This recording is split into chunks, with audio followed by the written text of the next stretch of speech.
A small farming town in Fernald, Ohio, happens to be the location of one of the strangest mysteries. For years, the town's main employer was the Feed Materials Production Center, also known as the National Lead of Ohio. The public had been unaware that the Department of Energy had owned the National Lead of Ohio. It was one of the only plants in the US that had secretly processed uranium for nuclear weapons from the 1950s to the 1980s. Many employees, including Harry Easterling, believed they were working in a safe environment. However, the secretive company faced a major scandal in 1984 when a factory accident caused massive amounts of radioactive smoke to be released into the atmosphere. The accident led to an investigation that revealed that the National Lead of Ohio had released more than 200 tons of radioactive dust into the air and water sources in the local area. Perhaps the most mysterious aspect of this story surrounded employee Dave Box, whose family believes he was taken out because he was about to reveal the truth about the company just a few months before the accident. Dave was a pipe fitter whose job it was to inspect and maintain the factory's equipment. His co-worker, Harry Easterling, believes Dave knew what the company was up to from conversations they had. On the day of his passing, a witness saw Dave walking towards Plant 4, although he had been assigned to Plant 8. That was the last time anyone saw Dave alive. That morning, a furnace operator assigned to Plant 6 informed his supervisor that there was a mysterious, sticky residue covering the casings in his oven. The supervisor dismissed this and found nothing wrong. It was his co-worker, Harry, who later reported Dave missing. Plant records showed that at approximately 5 in the morning, the temperature of the furnace in Plant 6 had dropped by about 28 degrees, suggesting that a foreign object had been dumped in. A worker also found what looked to be a bone on the furnace. After the sheriff's department had been called into the plant, one employee found a set of keys in the waste material that belonged to Dave's car. What was strange about this is his co-worker had seen his keys in Dave's toolbox at around 7 in the morning, 2 hours after the foreign object had been dropped into the furnace, yet were then somehow found in the furnace. If this is true, it suggests that someone had taken Dave's life and then threw his keys into the furnace as a cover-up. His family, and multiple former National Lead of Ohio employees, believe he was lowered into the furnace and perished because he knew too much. If something other than the official story happened to Dave, it will probably never be revealed unless someone comes forward. Unfortunately, his family will have to live with this mystery until then. The disappearance of Paula Jean Weldon. On December 1st, 1946, Paula Jean Weldon, an 18-year-old sophomore at Bennington College, informed her roommate, Elizabeth Parker, that she intended to embark on an extensive walk. However, she never returned to their shared living quarters. It was later discovered that several eyewitnesses had spotted her along Vermont's Long Trail, a 270-mile hiking route that traverses the picturesque landscapes of Vermont and extends all the way to the Canadian border. Concerned about her safety, a search party was promptly organized, but unfortunately, no significant clues could be gleaned from the trail itself. This mysterious disappearance sparked widespread speculation and prompted fervent efforts to uncover the truth behind Paula Jean Weldon's fate. Shortly after, an article published by the Bennington Banner revealed the emergence of tantalizing and undoubtedly peculiar leads in the investigation. Among these leads, one stood out. A Massachusetts waitress reported serving a visibly anxious young woman who bore a striking resemblance to Paula. This lead sent shockwaves through Paula's father, who disappeared for a staggering 36 hours, purportedly in relentless pursuit of this crucial information. However, the authorities found his behavior peculiar, ultimately resulting in him becoming a prime suspect in Paula's baffling disappearance. Whispers started circulating, shattering the illusion of Paula's perfect family life portrayed initially to the police. It came to light that Paula had not returned home during the week leading up to Thanksgiving, raising suspicions and fueling speculation about a potential disagreement with her father. While vehemently asserting his innocence, Paula's father put forth a theory that his daughter's emotional turmoil may be rooted in an unrequited affection for a boy at school, suggesting that this boy possibly warranted consideration as a suspect. This comprehensive retelling of events delves into the intricate details surrounding Paula's disappearance, shedding light on the chain of events and expanding upon the evolving narrative. During the 10-year period following Paula's disappearance, a resident of Bennington local community boasted on 2 separate occasions to his acquaintances that he possessed knowledge about the exact location where Paula's remains were concealed. Despite his claims, he failed to provide the police with any substantial leads. Regrettably, due to the absence of concrete evidence, the lack of a body, and the scarcity of forensic clues, the case gradually turned into a cold investigation, leaving the fate of Paula Jean Weldon forever shrouded in mystery. The mystery of Cynthia Anderson. Cynthia Anderson, a young woman of 20, grew up in a highly religious family that adhered to a meticulously structured lifestyle governed by their church. This religious household was known for its strict routine, which encompassed a plethora of activities, such as prayer gatherings, swimming competitions, camping expeditions, festive celebrations, and weekly Sunday worship. These events were meticulously organized by the church that Cynthia and her family faithfully attended. In describing his daughter, Michael Anderson, Cynthia's father, portrayed her as a quiet and compliant individual who preferred to keep a low profile but was still able to cultivate numerous friendships within her social circle. Cynthia, a young and appealing woman, managed to captivate others with her charm, despite being raised in a household with strict rules. Despite adhering to her parents' regulations, she found companionship in a boyfriend who shared her religious beliefs within the same church community. As the summer unfolded, Cynthia's father expressed concern about her increasingly investing time in her appearance, seemingly embracing a debutante-like persona. Although she worked diligently as a legal secretary in Toledo, Ohio, Cynthia had made the decision to leave her job behind to pursue her education at the Bible College, the very same institution attended by her boyfriend.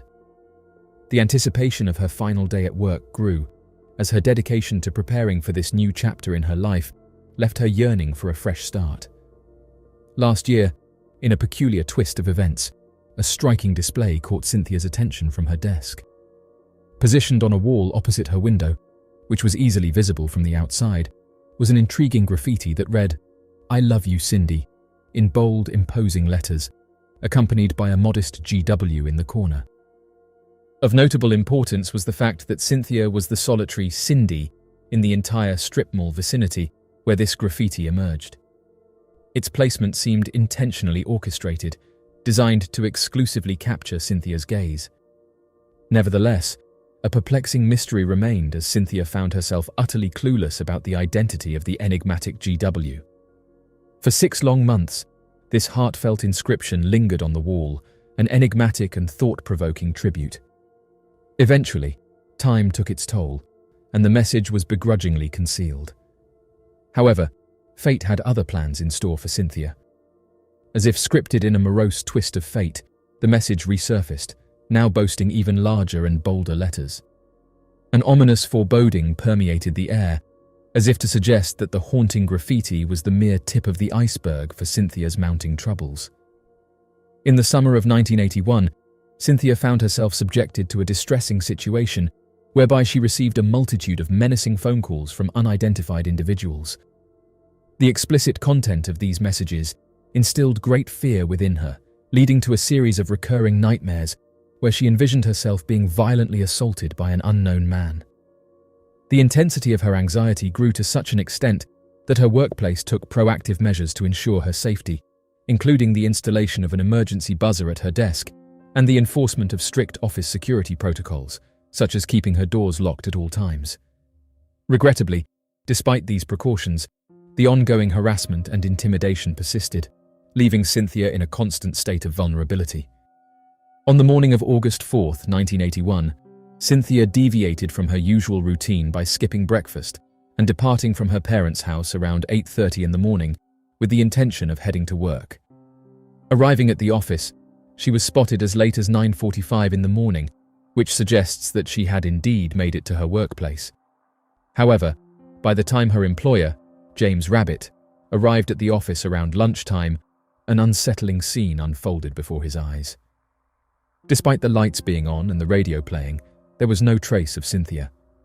The atmosphere was tinged with the pungent scent of nail polish remover, permeating the air. No note had been left behind, and incessant ringing from the phones echoed through the stillness. There were no apparent signs of a struggle, adding to the mystery of Cynthia's sudden disappearance. Intriguingly, the office door remained locked from the inside, which only deepened the perplexity surrounding her absence. Interestingly, although her car was parked in its usual spot in the parking lot, her purse and keys were nowhere to be found. This peculiar circumstance intensified the intrigue surrounding Cynthia's vanishing act. Adding an eerie twist to the perplexing situation, a romance novel that Cynthia had been engrossed in lay open on her desk, revealing a page where the protagonist meets a harrowing fate. This comprehensive and in-depth expansion of the original text sheds further light on the perplexing circumstances of Cynthia. Despite exhaustive efforts, Cynthia Anderson has eluded discovery, leaving her disappearance as an unresolved mystery. Jimmy Hoffa's disappearance. Since his vanishing on July 30, 1975, the enigma encompassing the events surrounding Jimmy Hoffa's disappearance has attained an almost legendary status, surpassing all other aspects of his life, a remarkable accomplishment in itself. Even now, the demise of Jimmy Hoffa continues to cast a shadow over the entirety of his illustrious existence.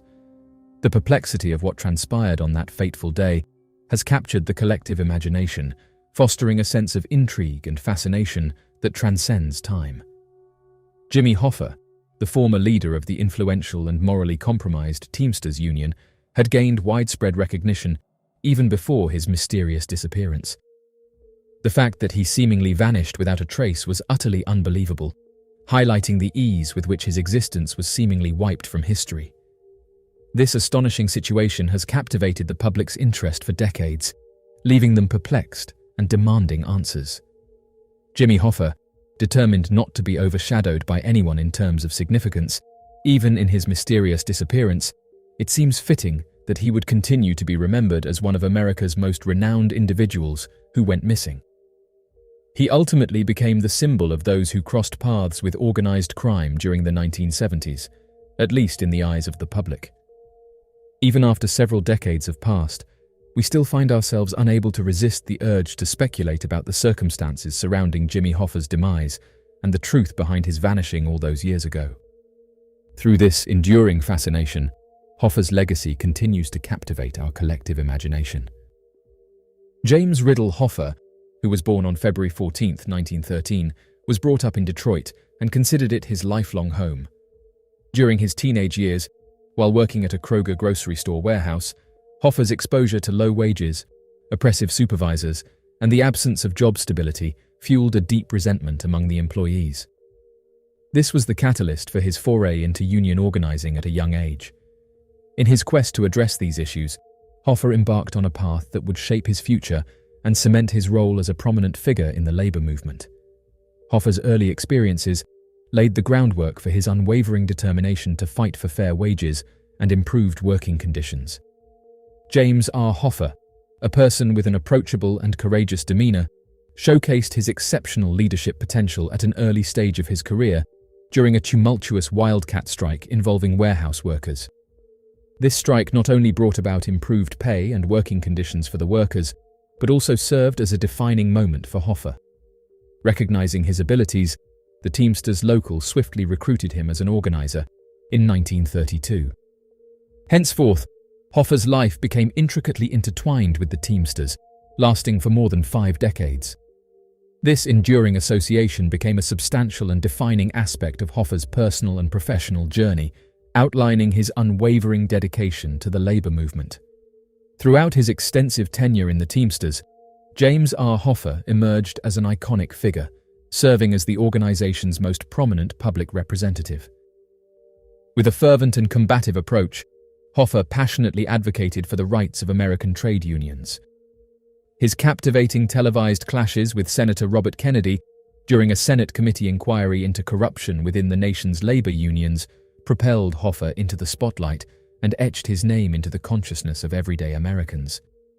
In doing so, he garnered the unwavering support and admiration of millions of hard-working individuals who viewed him as an unwavering champion, dedicated to advancing their collective interests and ideals. Throughout his life, there were extensive records and widespread coverage of Jimmy Hoffa's connections to criminal figures. These associations played a significant role in his ability to enhance and fortify the Teamsters Union, ultimately transforming it into one of the nation's most influential labor unions, if not the outright most dominant.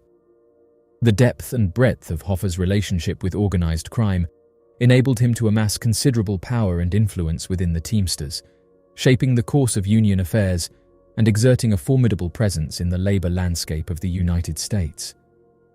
The pact that Hoffa made with the mob eventually proved to have dire consequences for him. As the 1970s unfolded, a discord arose between the interests of the Teamsters members and those aligned with the mafia, leading Hoffa and the mob to find themselves in conflict with each other. This conflict stemmed from the fact that their goals and purposes had diverged over time. The repercussions of this clash were far-reaching and had a profound impact on the trajectory of Hoffa's life and the dynamics between the Teamsters and the mafia. Given the stubborn stance of both sides, neither showing any willingness to compromise, the prospect of widespread violence erupting across the nation among rival mob factions became a genuine and imminent concern. The escalating tensions and unresolved conflict between these groups created a precarious situation where a violent confrontation seemed almost inevitable. It never actually reached that point, as Jimmy Hoffa mysteriously vanished on July 30, 1975, leaving no trace or communication thereafter. This puzzling disappearance has remained an enduring enigma, captivating the public's curiosity for decades. The information available suggests that on July 30, 1975, the last known sighting of Jimmy Hoffa took place in the parking lot of the Machus Red Fox restaurant in Bloomfield Township, Michigan. It is noteworthy that Hoffa had agreed to meet with a select group of influential individuals associated with organized crime, specifically the mafia families who were at the center of the ongoing disagreement between himself and the Teamsters locals across the nation. These families had been gradually gaining control over numerous Teamsters locals, creating a significant conflict of interest. The ostensible purpose of the meeting appeared to be a resolution of the leadership and control dispute within the Teamsters Union. However, upon closer examination, it becomes evident that the meeting was orchestrated as a clever trap, aimed at perpetrating the heinous crime of assassinating the influential labor leader.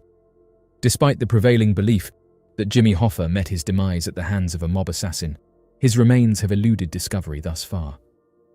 In addition, law enforcement could not gather sufficient evidence to bring charges against the prominent individuals connected to organized crime who were likely complicit in the assassination.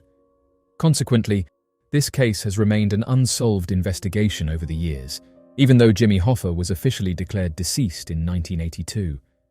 The mystery surrounding his disappearance continues to intrigue the public, leading to countless theories and speculations about his ultimate fate.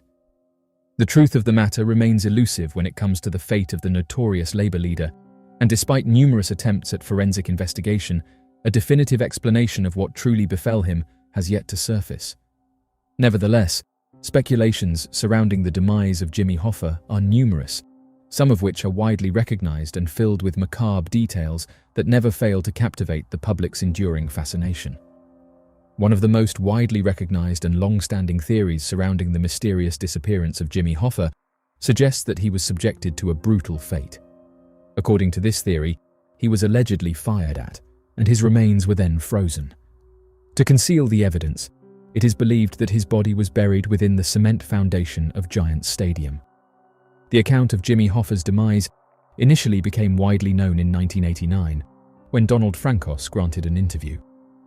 In this interview, Francos alleged that Hoffa met his untimely end at the hands of Jimmy Coonan, a prominent figure in the Irish Mafia of New York. According to Francos, Coonan orchestrated Hoffa's murder and concealed his remains at the home field utilized by the New York Giants and New York Jets football teams. This revelation shed new light on the mysterious circumstances surrounding Hoffa's disappearance and offered a compelling twist to the narrative. As per Francos's account, it is stated that following Coonan's action of taking out Hoffa with a suppressed .22 caliber handgun inside a residence in Mount Clemens, Michigan, he, along with John Sullivan, a hitman associated with the New York Mafia, proceeded to take apart Hoffa using a combination of a power saw and meat cleaver. Afterward, The bags containing Jimmy Hoffa's remains were transported to the expansive construction site of Giant Stadium, which eventually opened its doors the following year. The bags were intentionally blended into the concrete foundation beneath what would later become Section 107. This specific section happened to be situated in close proximity to the end zone of the stadium's football field. In fact, a detailed map of the stadium was even created, highlighting the precise location where Hoffa's body was clandestinely interred. This intriguing revelation was prominently featured in a news article, accompanied by the striking headline, "Hoffa Goes Deep." According to Frankos, Coonan, and an accomplice, they provided him with details of how the murder of Jimmy Hoffa was executed after it had already occurred. Frankos asserted that he disclosed this information to the Federal Bureau of Investigation in 1986. However, the FBI didn't find substantial evidence to substantiate Frankos's claim, despite taking the allegations seriously in 1989. It is worth noting that Frankos, who was under the protection of the Federal Witness Program in preparation for testifying against notorious New York crime boss John Gotti, faced challenges in supporting his statement. Furthermore, investigators associated with the Jimmy Hoffa case have contradicted Frankos's assertion that he informed the FBI about these details back in 1986. The theory surrounding Jimmy Hoffa's passing lacked tangible evidence, leading to its dismissal as another anecdotal account in the extensive collection of Hoffa-related stories. As an indication of the diminishing significance given to this theory, when Giant Stadium was demolished in 2010, the FBI chose not to participate in any search efforts at the site. This lack of action can be attributed to the absence of substantial proof or leads that would warrant further investigation. The mystery of the Gardner Museum heist. On the fateful day of March 18, 1990, the distinguished Isabella Stewart Gardner Museum, situated in the lively city of Boston, tragically became the target of an audacious and unparalleled art heist, forever etching its name in the annals of history. This nefarious act of criminality resulted in the disappearance of a relatively small number of prized artworks, a mere 13 in total. During the fateful night of the heist, it was observed that there were 2 guards assigned to the premises, both of whom had limited experience in their roles.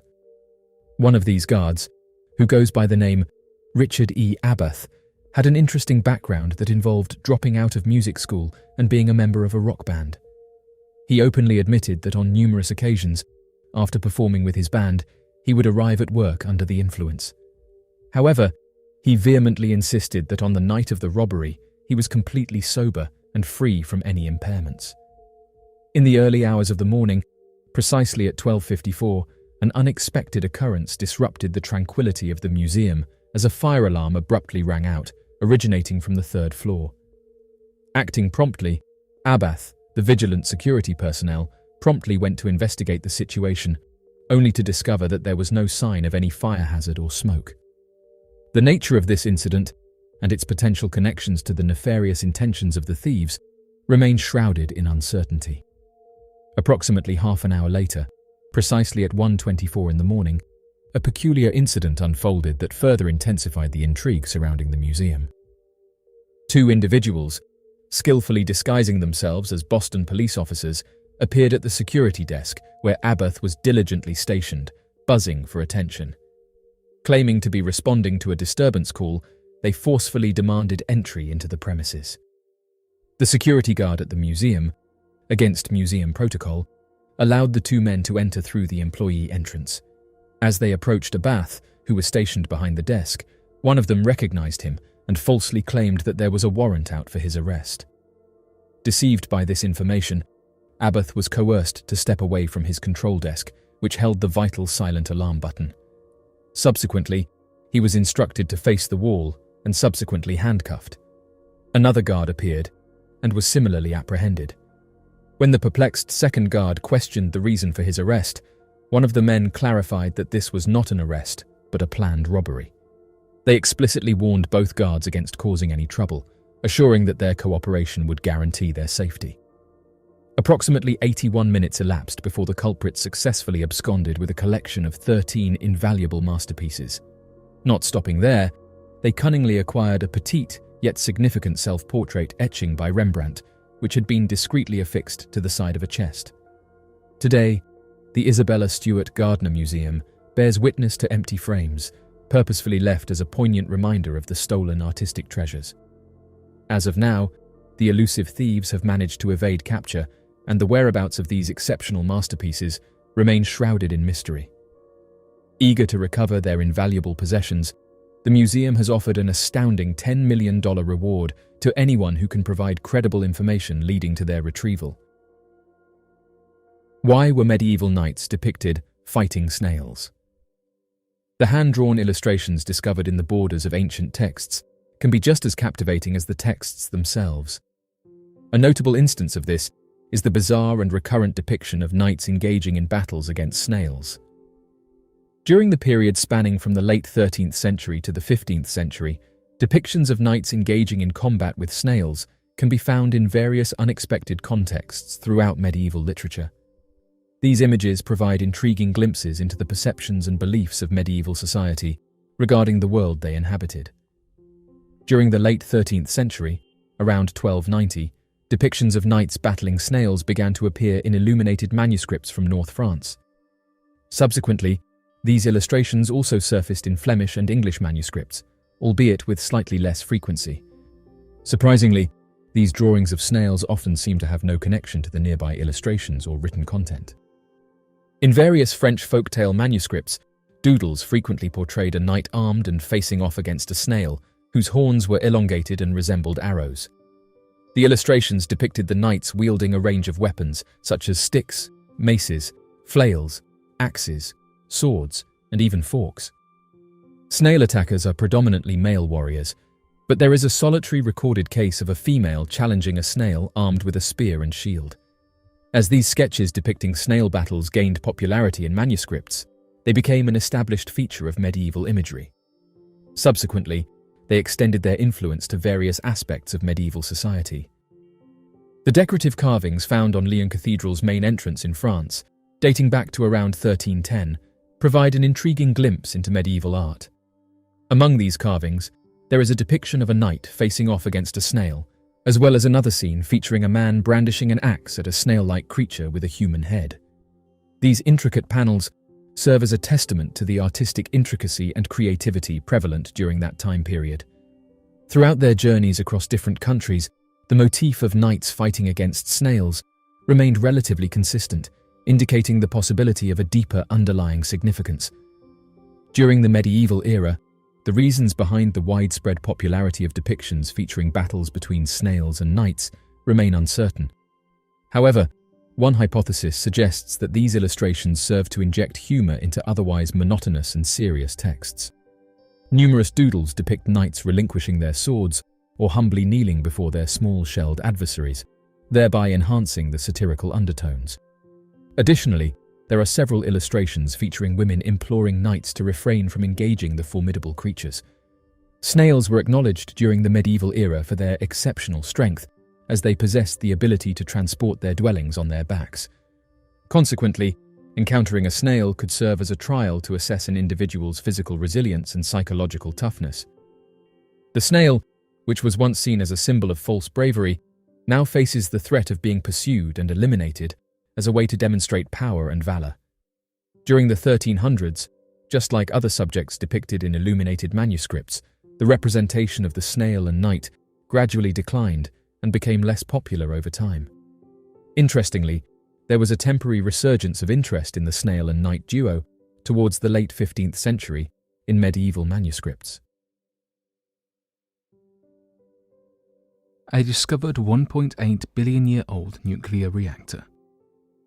Back in 1972, when a large amount of uranium ore was mined from the Oklo mine located out in the country of Gabon, a small nation found in Central Africa, scientists began to test the uranium deposits to catalogue the amount of recovered uranium-235 that was gathered from the site and could be used for ongoing efforts of nuclear fission and nuclear reactors.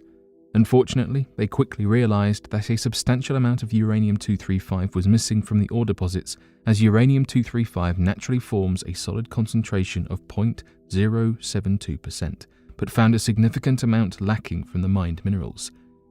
As they investigated the situation, believing that perhaps more than 200 kilograms had been stolen, They quickly realized that located near the mined location was the perfect conditions to form a believed to be naturally forming nuclear reactor that is dated to be roughly 1.8 billion years old.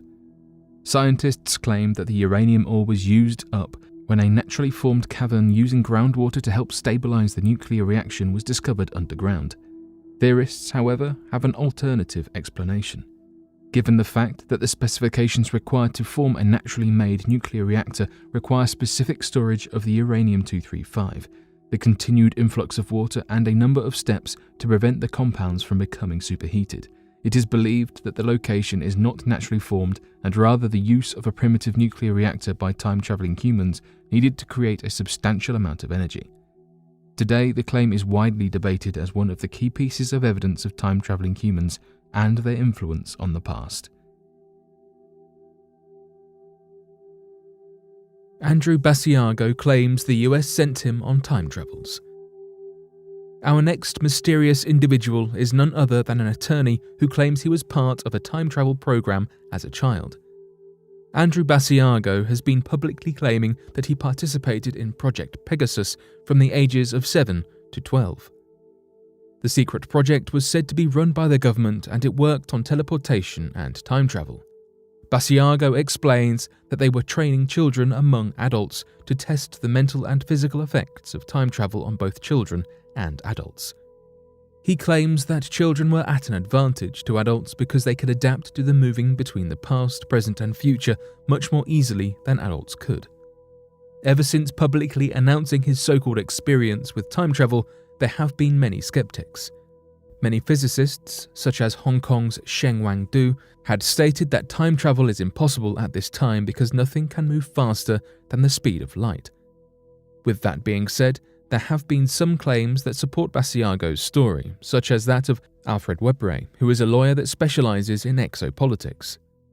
Exopolitics consists of the political implications of the extraterrestrial presence on Earth. He strongly believes that time travel has been around for over 40 years, but the Defense Department is hoarding the technology instead of putting it to good use. Webre further explains that this mode of transportation is inexpensive and environmentally friendly, which leaves us questioning why it would not be used if the technology was available. He claims that it was used years ago to send troops to battle, but no one has yet to prove that theory. Returning to the life of Basiago, he apparently experienced 8 different time travel technologies during the program. The main device he used was a teleporter that was based on the drawings found by Nikola Tesla after he passed away in 1943. He describes the machine as 2 grey elliptical booms about 8 feet tall that were separated by 10 feet. In between there was a shimmering curtain of radiant energy. Radiant energy is a form of energy that Tesla discovered and used to bend the properties of time and space. By jumping through the field of radiant energy, participants would enter a tunnel, and when they felt the tunnel close, they would be at their destination.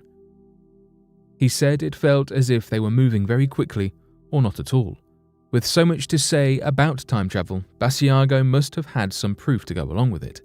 However, he claims that he can be seen in a photograph of Abraham Lincoln in 1863 and speaks to his experience being there. When asked about returning back to present day, he says that if he were a hologram for 15 minutes or less, the hologram would collapse, and he'd find himself back in the present about a minute later. Does this mean that he truly time-travelled, or was it all a figment of his imagination? With apparently about 100 people working on this secret project, no one else has yet to step forward and confirm what Basiago is saying to be true. It appears as if we may never know the truth, but maybe one day that will change. Cyril, possible uncontacted tribe.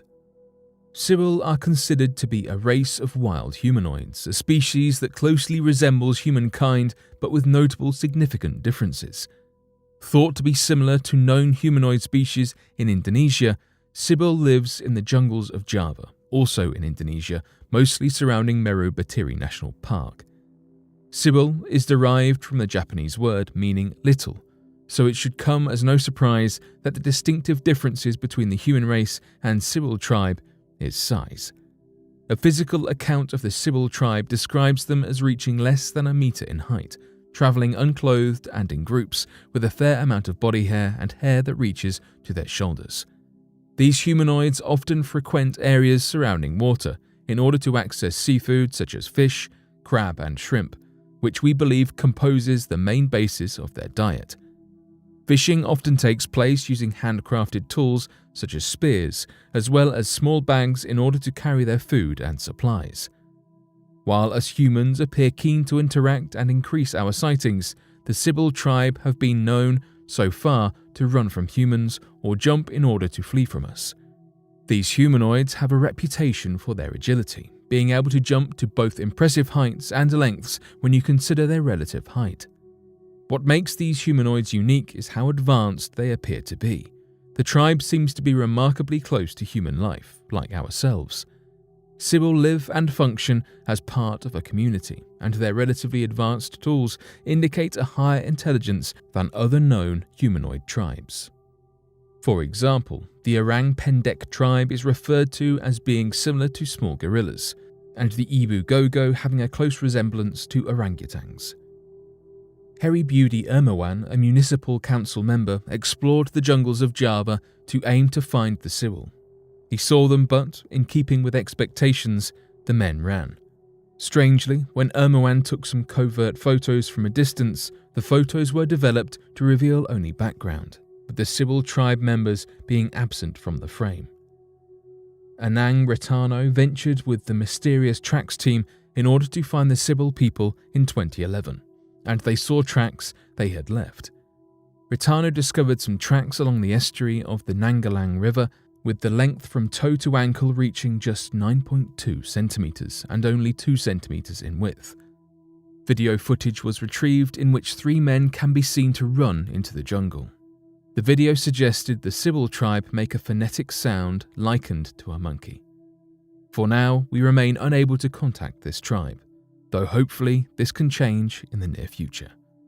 Plenty of animals, humanoids and monsters live on the brink of discovery, and while for now we watch from a distance, reporting encounters and taking photos, perhaps one day we can truly understand the other life that lives amongst us on Earth. The Black-Eyed Children of Cannock Chase. The Black-Eyed Children are contemporary legends, first referenced in American folklore. If you've never heard of them, you would probably be wondering what and who they are. However, this eerie entity seems to be anything but human. Some think that black-eyed children are creatures of the supernatural, and it's reported that they are often found hitchhiking or in strange places alone. In 2014, residents of a small area of green countryside and quaint villages in Staffordshire, England, allegedly had an experience with these strange beings. Lee Brickley, a paranormal investigator from the local area, received a letter from a resident of the area who believed she'd seen a black-eyed girl in Cannock Chase. The investigator took one look at the description and immediately realised that this specific sighting had occurred before in the area. However, this was 30 years earlier. Lee released a description which his own aunt provided of the girl she'd seen in the 1980s, and locals immediately drew comparisons between the two figures. He described his aunt's encounter. My aunt was only 18 years old at the time. In the summer of 1982, herself and a friend would frequently meet on Cannock Chase in the evenings. An evening, just before the darkness approached, we heard a small child hysterically yelling. We couldn't work out whether she was in danger or not. Nevertheless, rushing to find the yells, we stumbled upon a footpath and caught sight of a girl about 6 years old sprinting in the opposite direction. When they caught up, the girl turned around and stared into my aunt's eyes, then proceeded to run off into the pitch-dark woodland. She described her eyes as being entirely black with no trace of white. A police search was conducted but was unsuccessful. At the time, no one had any reason to believe anything paranormal was going on. The girl certainly appeared to be of flesh and blood. The latest description of the black-eyed girl of Cannock Chase was provided by a woman under the name of Mrs. Kelly. My daughter and I were walking through the Birches Valley, an area well known for its impressive sightings. However, we stopped in our tracks when we heard the screams of a young girl. Unsure if the noise was a boy or a girl, they undoubtedly gave the impression they were in a state of turmoil. However, they sounded close, therefore we immediately started to run towards the noise. Unsure of the whereabouts of the child, we stopped to catch our breath and tried to relocate where the noise was.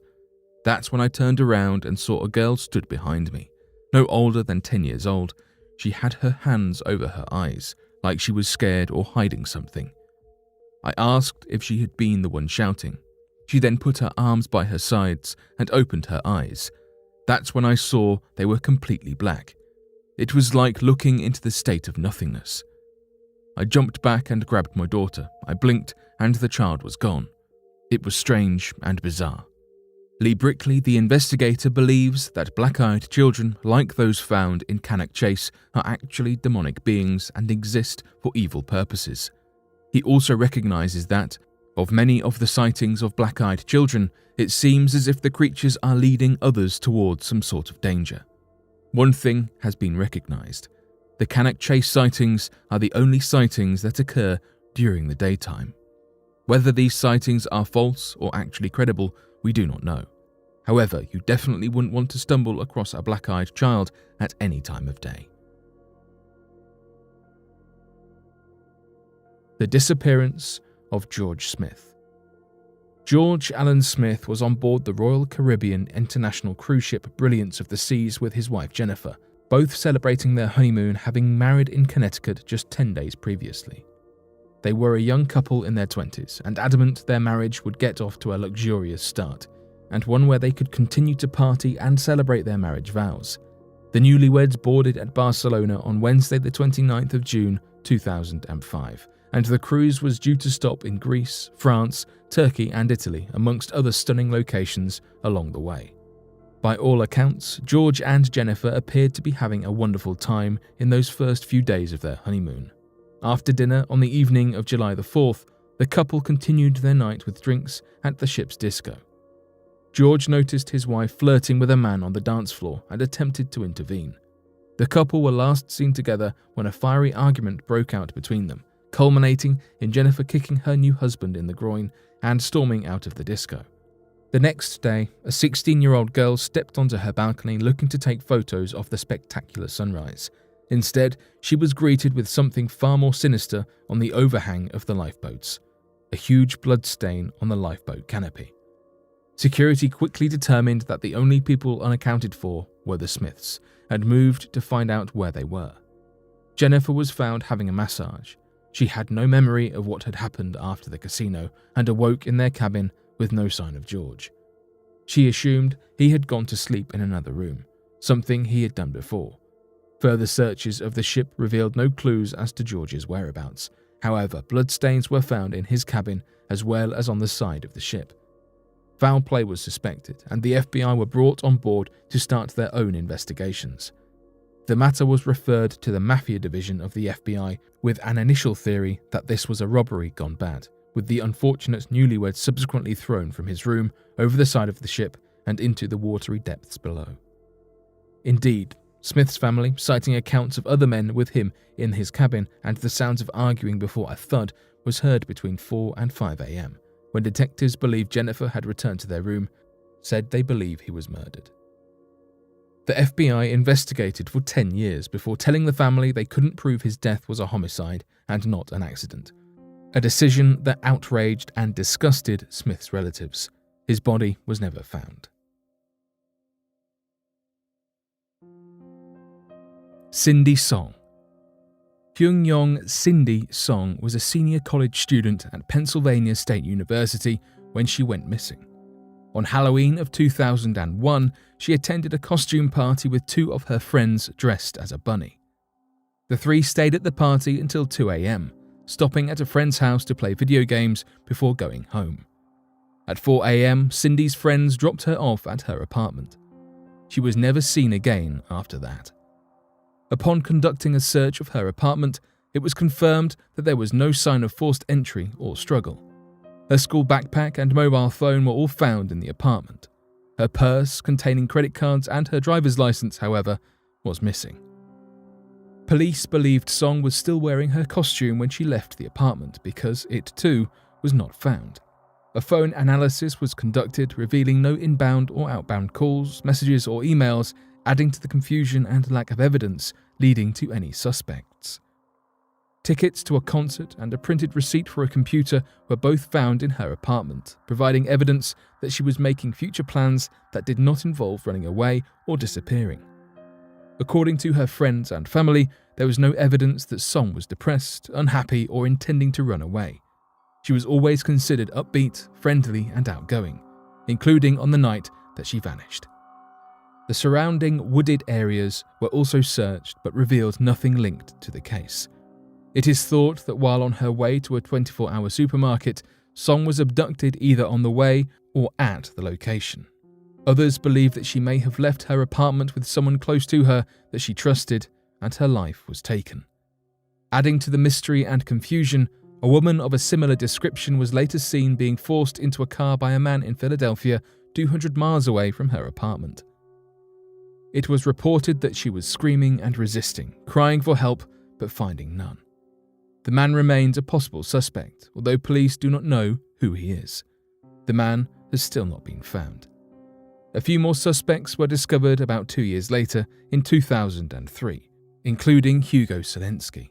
A co-defendant in his case told police that he and an accomplice, Michael Kukowski, had abducted and taken the life of a woman from Pennsylvania State College that matched Song's description, although nothing was ever confirmed. The report led authorities to 5 bodies, which were all DNA tested for identification. None of them, however, were found to be Song. Even recently, in 2014, 7 more bodies were discovered on Selensky's property. Again, authorities hoped that perhaps Song's body would be found and the case would be solved. However, her body was not one of those, and has still never been found. This case remains unsolved, as no new evidence has surfaced regarding what may have happened to Song after that Halloween night. The Willis Tower sighting. Back in Chicago, our final humanoid sighting story comes from the Willis Tower, a breathtaking skyscraper standing at 527 meters tall. In 2017, a man was innocently going about his day in the city until he looked up at the Willis Tower. As the man cast his gaze to the very top of the tower, he spotted something utterly bizarre and utterly fascinating, as well as a bit disconcerting. A creature which looked about 6 feet tall, and attached to its human-like body, it had a huge pair of wings that propelled it into the sky. It swooped low before soaring back off into the distance, leaving the witness understandably shaken. Unsure of what to do, the man contacted a local paranormal sighting researcher named Lon Strickler. He explained to Strickler that the creature reminded him of a mantis and was dark green in color. The being apparently mutated in flight, changing in its form and appearance. Strickler himself was well aware of humanoid sightings in the area and is one of the most prominent researchers in this field, but even he admitted it was unusual to see a humanoid of this type. They apparently tend to be black or grey and more bat-like in shape. This was the 22nd sighting in Chicago in 2017 alone, and it's been noted that humanoids tend to appear at dusk or during the night, especially in the Lake Michigan area. But despite the flurry of activity in 2017, Chicago's flying humanoid sightings seem to have gone a little quiet. Whatever paranormal goings-on are occurring near Lake Michigan, they sure make terrifying stories. 3 rather strange but somewhat intriguing and mysterious flying creature stories. These so-called humanoids might seem ridiculous for the majority of us, but for a handful of people out there, they're simply all too real. Yet, all of those who have witnessed these somewhat incredible creatures will agree on one thing. They definitely aren't the product of somebody's imagination. And given the number of sightings in one area over the course of a year, it's understandable why interest in humanoids grew. Adam's Bridge. Structures made by early humans are understandably uncommon. Years of wear and tear, as well as intentional damage over the centuries, means that many of our ancestors' humble buildings have been lost to time. Because of this, you might be surprised to learn of a supposedly man-made structure that you very well may never have heard of. Pamban Island, a small island situated in the peninsula of India. Nearby is Mana Island, which belongs to Sri Lanka. You've likely never heard of these islands, let alone spotted them on a map, but in these islands lies one of the most fascinating pieces of local geography in all of Asia, and possibly the entire world. Between Pamban and Mana Island is a series of shoals made out of limestone. These shoals extend the length of ocean between Pamban Island and Mana Island, and geological evidence strongly suggests that the area was once a land bridge connecting India and Sri Lanka. These shoals have come to be known as Adam's Bridge or Rama's Bridge, but many believe that the strange geological feature is not as natural as we might think and may actually be the result of someone or something putting it there. Stories of Adam's Bridge not being a natural occurrence are not anything new. In ancient Indian tradition, the demon Ramayana, the ruler of now Sri Lanka, captured Rama's wife in an act of revenge. The story goes that in order to cross the great expanse of water to Sri Lanka, a bridge was made through the help of Vanaras, which are intelligent monkey warriors. But recent claims have pointed towards less mystical origins, and some suggest that the strange limestone bridge could be a structure laid by human hands. One scientist in particular, Dr. S. Badrina Rayanan, the former director of the Geological Survey of India, as well as the former coordinator of the Survey Division of the National Institute of Ocean Technology, believes in this theory.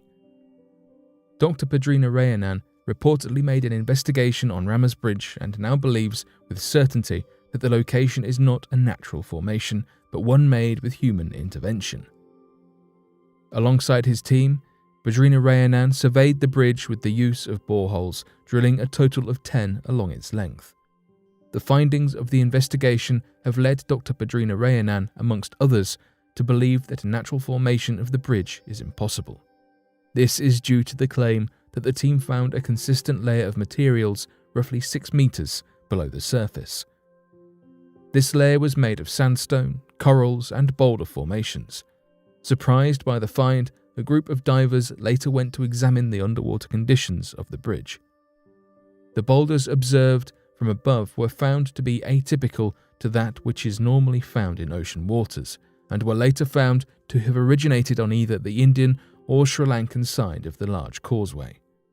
This, along with signs that ancient quarrying took place in the area, brought Dr. Badrina Rayanan to the conclusion that the materials were moved intentionally on the sand of the shallow waters. On the discovery, Dr. Badrina Rayanan said, "It is not a natural formation. The top portion of it appears to be a man-made structure. What is known as Adam's Bridge is originally a natural grade divide separating the Bay of Bengal and the Indian Ocean to the south, so the geological aspects are different on either side." Dr. Badrina Rayanan added, "We found marine sands on top and below that was a mixed assemblage of corals, calcareous sandstone and boulder-like materials. Surprisingly, below that, up to 4.5 meters, again we found loose sand, and after that, hard formations were there. Below the corals and boulders, we are getting loose sand, which means it is not natural." Of course, scientists are in disagreement with Dr. Badrina Rayanan's findings, and the origins of the bridge more generally.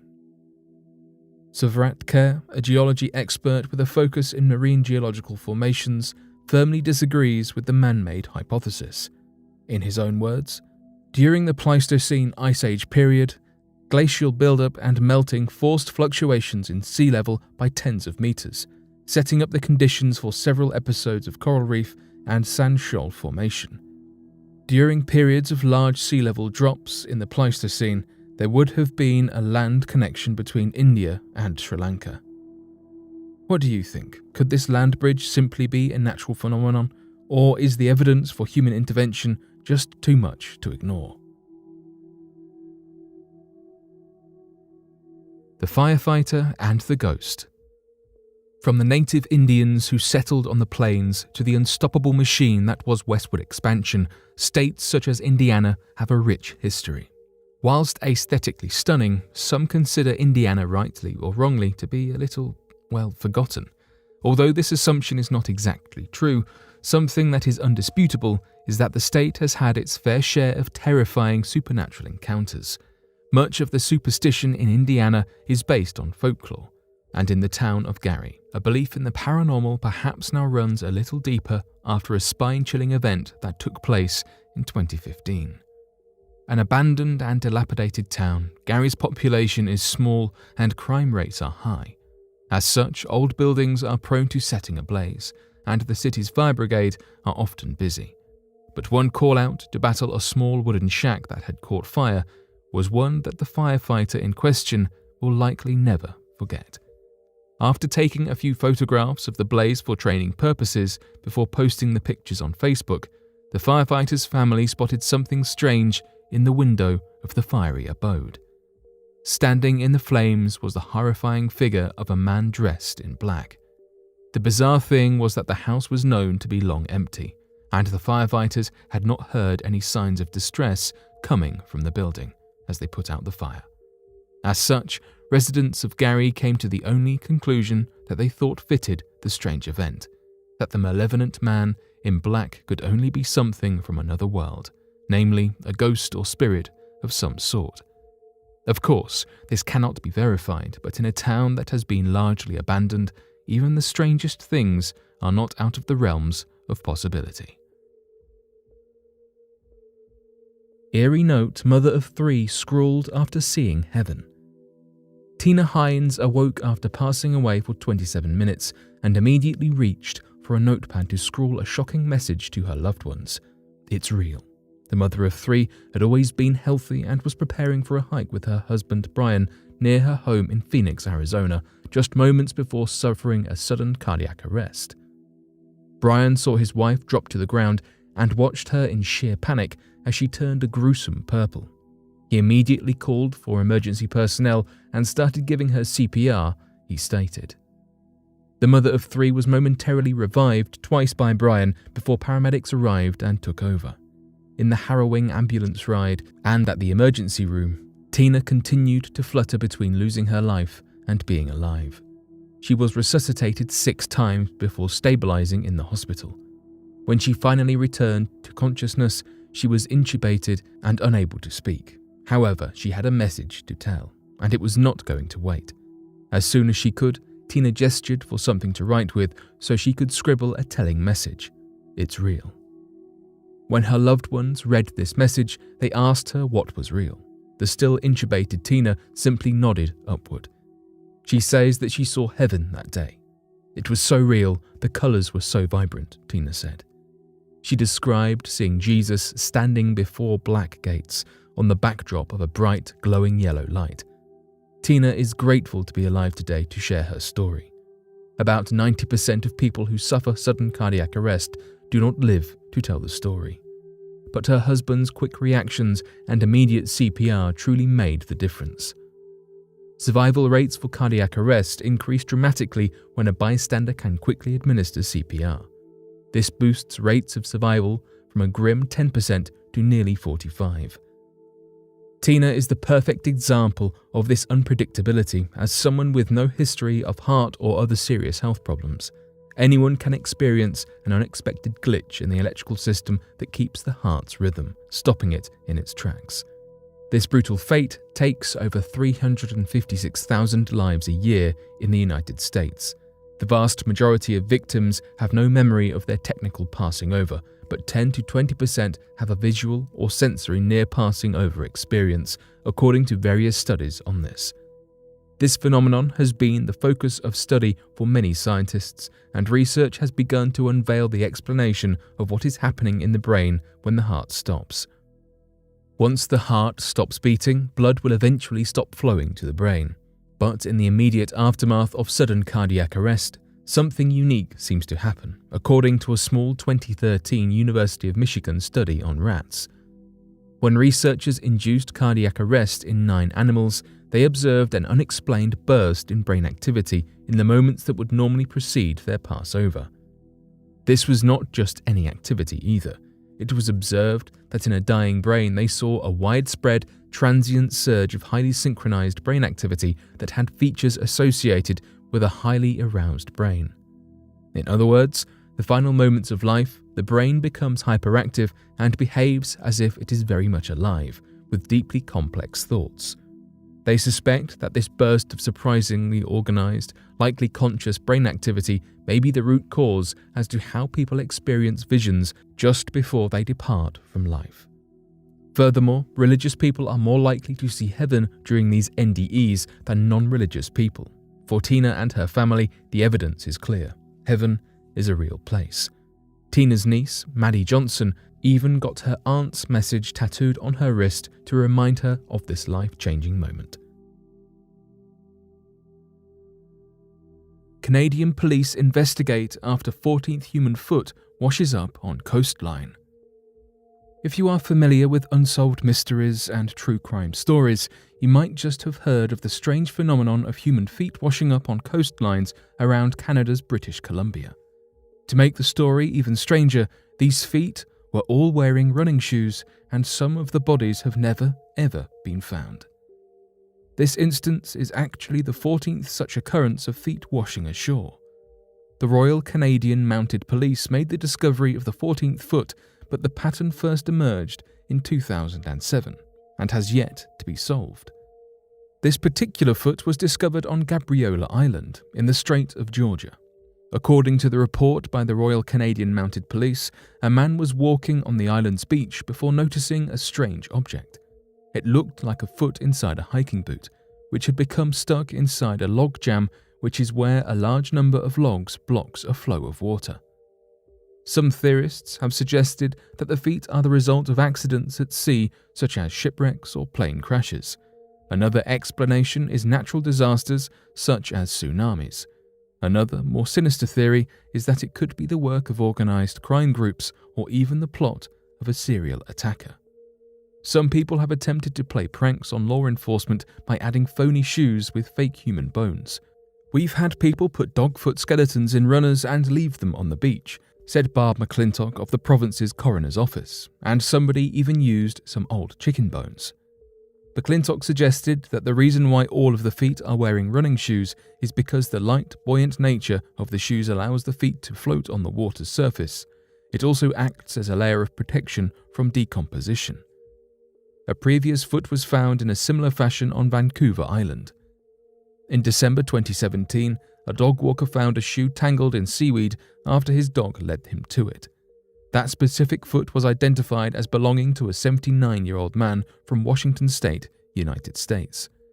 That particular man was listed as missing but later found washed up. There is still no explanation for his passing of life.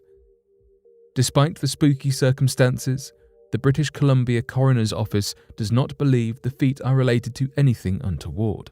A number of the feet have been identified, and the coroner states that the individuals who the feet belong to either passed away accidentally or ended their lives themselves. The feet then separate from the body due to decomposition, but their shoes protect the feet until they eventually wash ashore. Still, the story is yet to be solved, as are the identities of multiple owners of the washed-up remains. Scientists suggest that octopus could be aliens. When talk turns to potential extraterrestrial life on Earth, most minds immediately jump to conspiracy theorists and science fiction plots. Few expect to read findings from the scientific community hinting at alien life. Yet that is exactly what has recently come to light, and not in the way that you would think.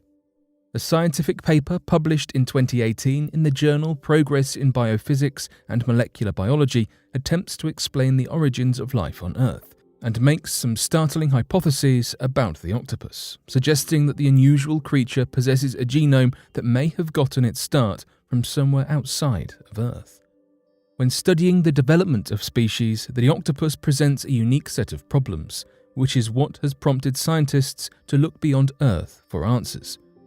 For most species, distinctive and especially unusual features evolved slowly over millions of years, and this progression can be more or less tracked through the species. However, the striking features of cephalopods, such as their large brains and sophisticated color and shape-changing abilities, arrived relatively suddenly in the evolutionary gene pool. A huge leap such as this is especially unlikely in the more advanced characteristics of a highly developed species.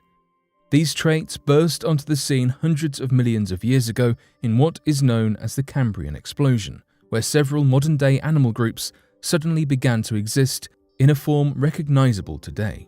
Nobody knows what exactly led to this event, although there are several theories. One possible explanation, specifically mentioned in the paper with regards to cephalopods, revolves around the cryopreserving ability of space and suggests that a piece of space rock or comet hurtling towards Earth could have contained viable specimens of an early form of fertilized squid or octopus eggs and released its contents as it crashed into our atmosphere, effectively merging extraterrestrial genes with the genomes on Earth. Another hypothesizes that alien viruses crashed to Earth in a similar manner and infected the genomes of a primitive version of the squid and caused the strange evolution into what we know as octopus today. This is not the first time such a theory has been suggested with regards to the evolution of life on Earth, as it is occasionally brought up as a potential explanation for the currently genetically unexplainable.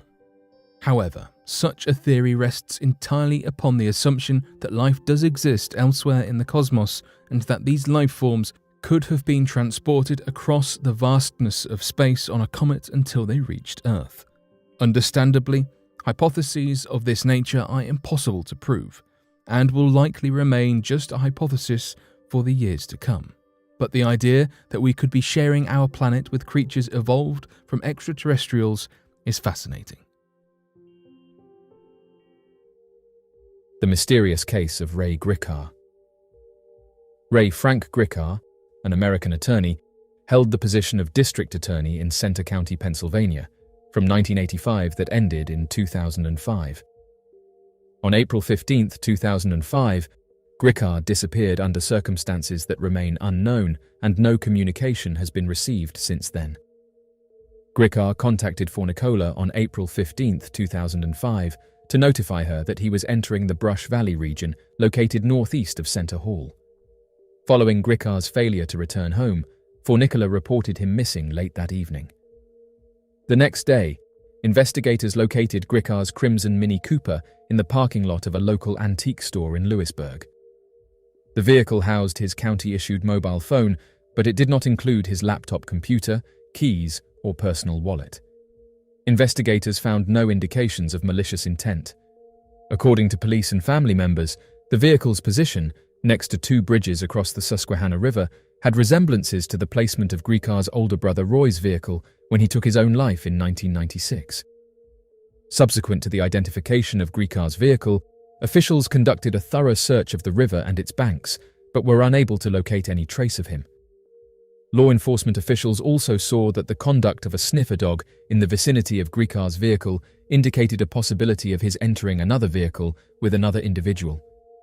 Pennsylvania officials commissioned the FBI to examine Gricar's bank accounts, credit card information, and cell phone records, but were unable to discover any indications of his whereabouts. The county-issued laptop belonging to Gricar was found by fishermen in the Susquehanna River, beneath a bridge between Lewisburg and Milton, on July 30th. However, the hard drive of the laptop was not found. Divers conducted a thorough search of the river area in close proximity to its discovery during the following days, but were unable to locate any further objects. Approximately 2 months later, a hard drive was found on the banks of the Susquehanna River, approximately 100 yards or 91 meters away from the laptop's whereabouts. Investigators speculated that it had originated from the laptop, but it was severely damaged. Despite extensive analysis by the FBI, the US Secret Service, and the data recovery company Kroll OnTrack, no retrieval of any data was made. In April 2009, Belafonte police disclosed that prior to Gricar's disappearance, someone individual had accessed the home computer at the residence he cohabitated with Fornicola and conducted online searches on subjects including how to corrupt a hard drive, how to sabotage a hard drive, and water damage to a notebook computer. In June 2011, Lara, the daughter of Gricar and executor of his estate, filed a petition with Center County to officially declare him deceased. The next day, law enforcement in Utah apprehended an individual who bore a striking resemblance to Gricar on a misdemeanor conviction, but he declined to disclose his true name. This John Doe had a striking resemblance to Gricar in terms of stature, weight, lips, and even certain wrinkles, which prompted conjecture that Gricar had been discovered. Center County authorities forwarded duplicates of Gricar's fingerprints to Utah, but both sets did not correspond. Authorities ultimately determined the identity of the man. Given his 6-year absence without any evidence of his location, his story continues to be a mystery. The mysterious disappearance of Jim Thompson. Jim Thompson, an American businessman and former military officer, is a name synonymous with the revival of the Thai silk industry in the mid-20th century. His efforts not only brought global recognition to Thai silk, but also played a crucial role in preserving the craft during a time when it was on the brink of extinction. However, Thompson's legacy is shadowed by one of the most enduring mysteries of the 20th century, his sudden and unexplained disappearance in the Cameron Highlands of Malaysia on 26th of March, 1967. Despite extensive searches and numerous theories, the fate of Jim Thompson remains unsolved, leaving behind a fascinating enigma that continues to captivate the world. Born in 1906 in Greenville, Delaware, Jim Thompson was a man of diverse interests and talents. He studied architecture at Princeton University and later worked as an architect in New York City. During World War II, Thompson joined the Office of Strategic Services, the precursor to the CIA, and was stationed in Southeast Asia, where he developed a deep fascination with the region's culture and traditions. After the war, Thompson settled in Thailand and became involved in the country's silk industry, which at the time was a cottage industry on the verge of collapse. Recognizing the beauty and potential of Thai silk, he dedicated himself to reviving the craft. In 1948, he founded the Thai Silk Company, which quickly gained international acclaim. Thompson's keen eye for design, combined with his marketing skills, transformed Thai silk into a luxury fabric coveted by fashion designers and customers worldwide. By the 1950s and 1960s, Thompson had become a prominent figure in Thailand, earning the moniker the Silk King. He was also a well-known socialite, hosting lavish parties at his Bangkok home, which itself became a tourist attraction known as the Jim Thompson House. The house, a stunning blend of traditional Thai architecture and Western comforts, showcased his love for Southeast Asian art and culture. Jim embarked on a brief weekend holiday in March 1967 to visit a friend's residence, the Moonlight Bungalow, located in the scenic 5,000-foot-high rainforest of the Cameron Highlands in central Malaysia. On the Sunday of Easter, March 26th, he attended church, had lunch with his hosts and a companion, and then took a stroll in the afternoon while they were taking a nap. The most extensive land search in Southeast Asia was conducted, involving hundreds of individuals working full-time for 11 days. This search included Malay Police Field Force officers, Thai police, Malaysian Army personnel, British Army volunteers, US Army observers, Boy Scouts, patients from a local hospital, Orang Asli indigenous native trackers, the world's most renowned mystic, and over 118 local mystics. One scholar posits that the solution to Thompson's mystery could be found in certain bone fragments unearthed in the Cameron Highlands in 1985. The skeletal remains, devoid of the cranium, were unearthed by Orang Asli squatters in a burial site situated on the periphery of a vegetable field by the major thoroughfare in Brin Chang. Master Mariner Captain Philip J. Rivers reported that he was informed of the finding by a health officer during his investigation into Thompson's disappearance in 2007.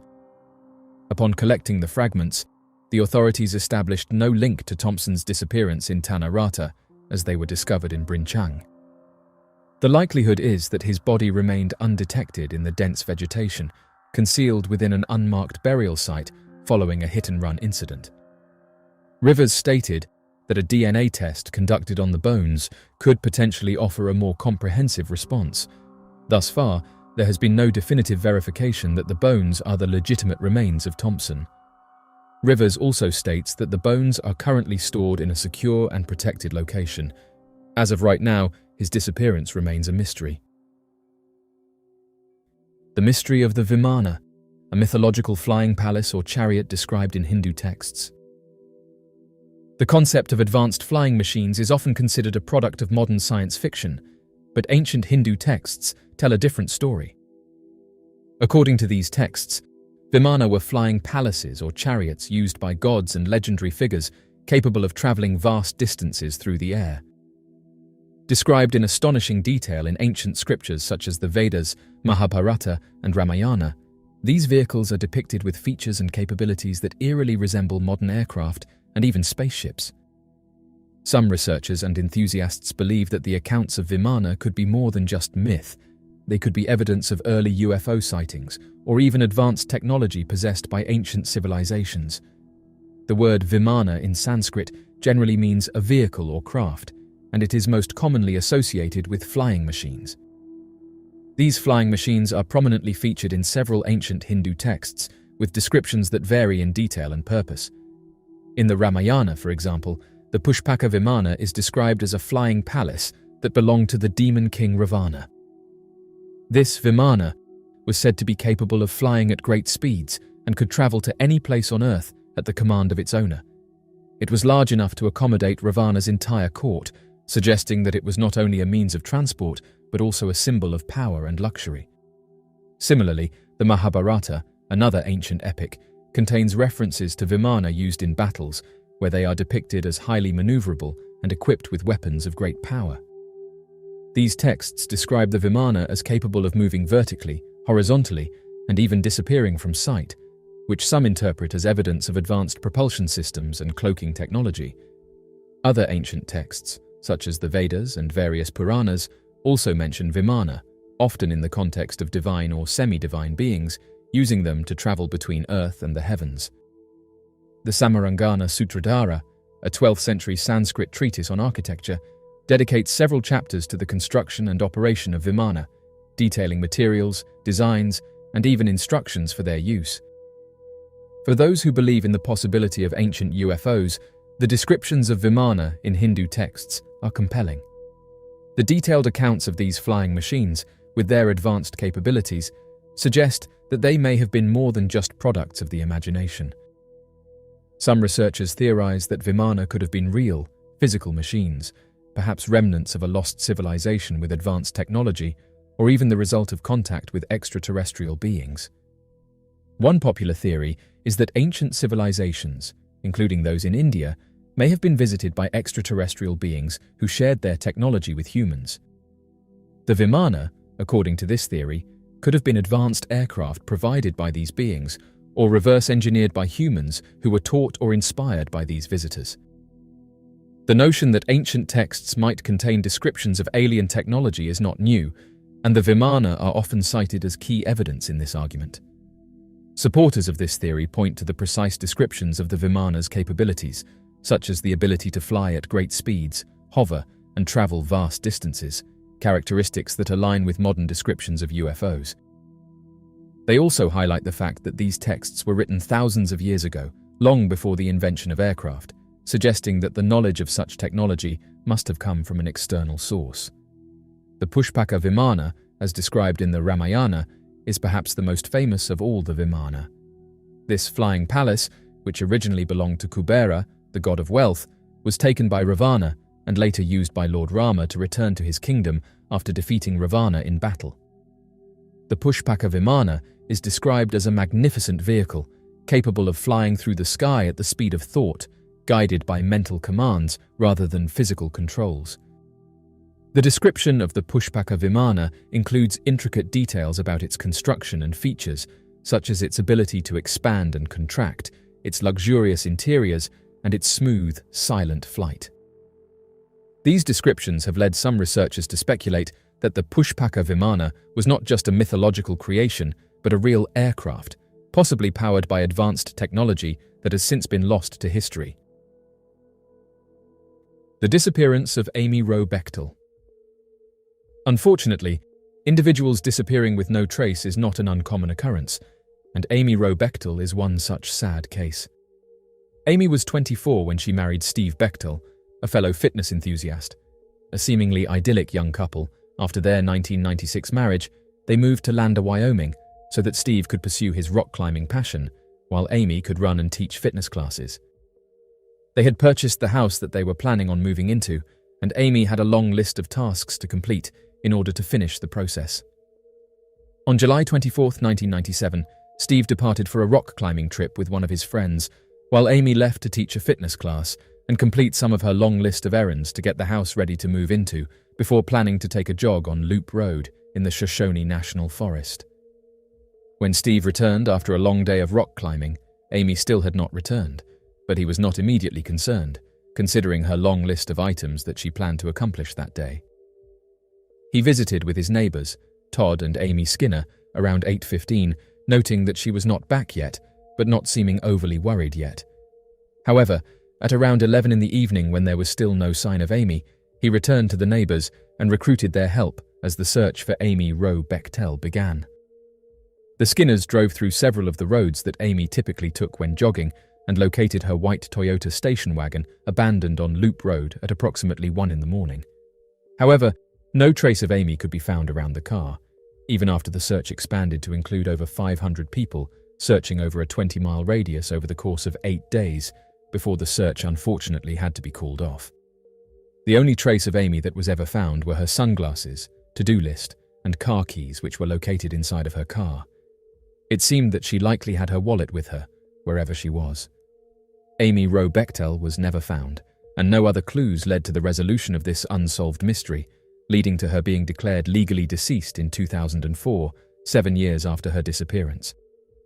Her husband Steve was temporarily investigated as a suspect, but he was never charged, although some still believe that he is the one to blame for Amy's loss of life. Investigators searching the home found several journals and poems that Steve had written with violent themes and such.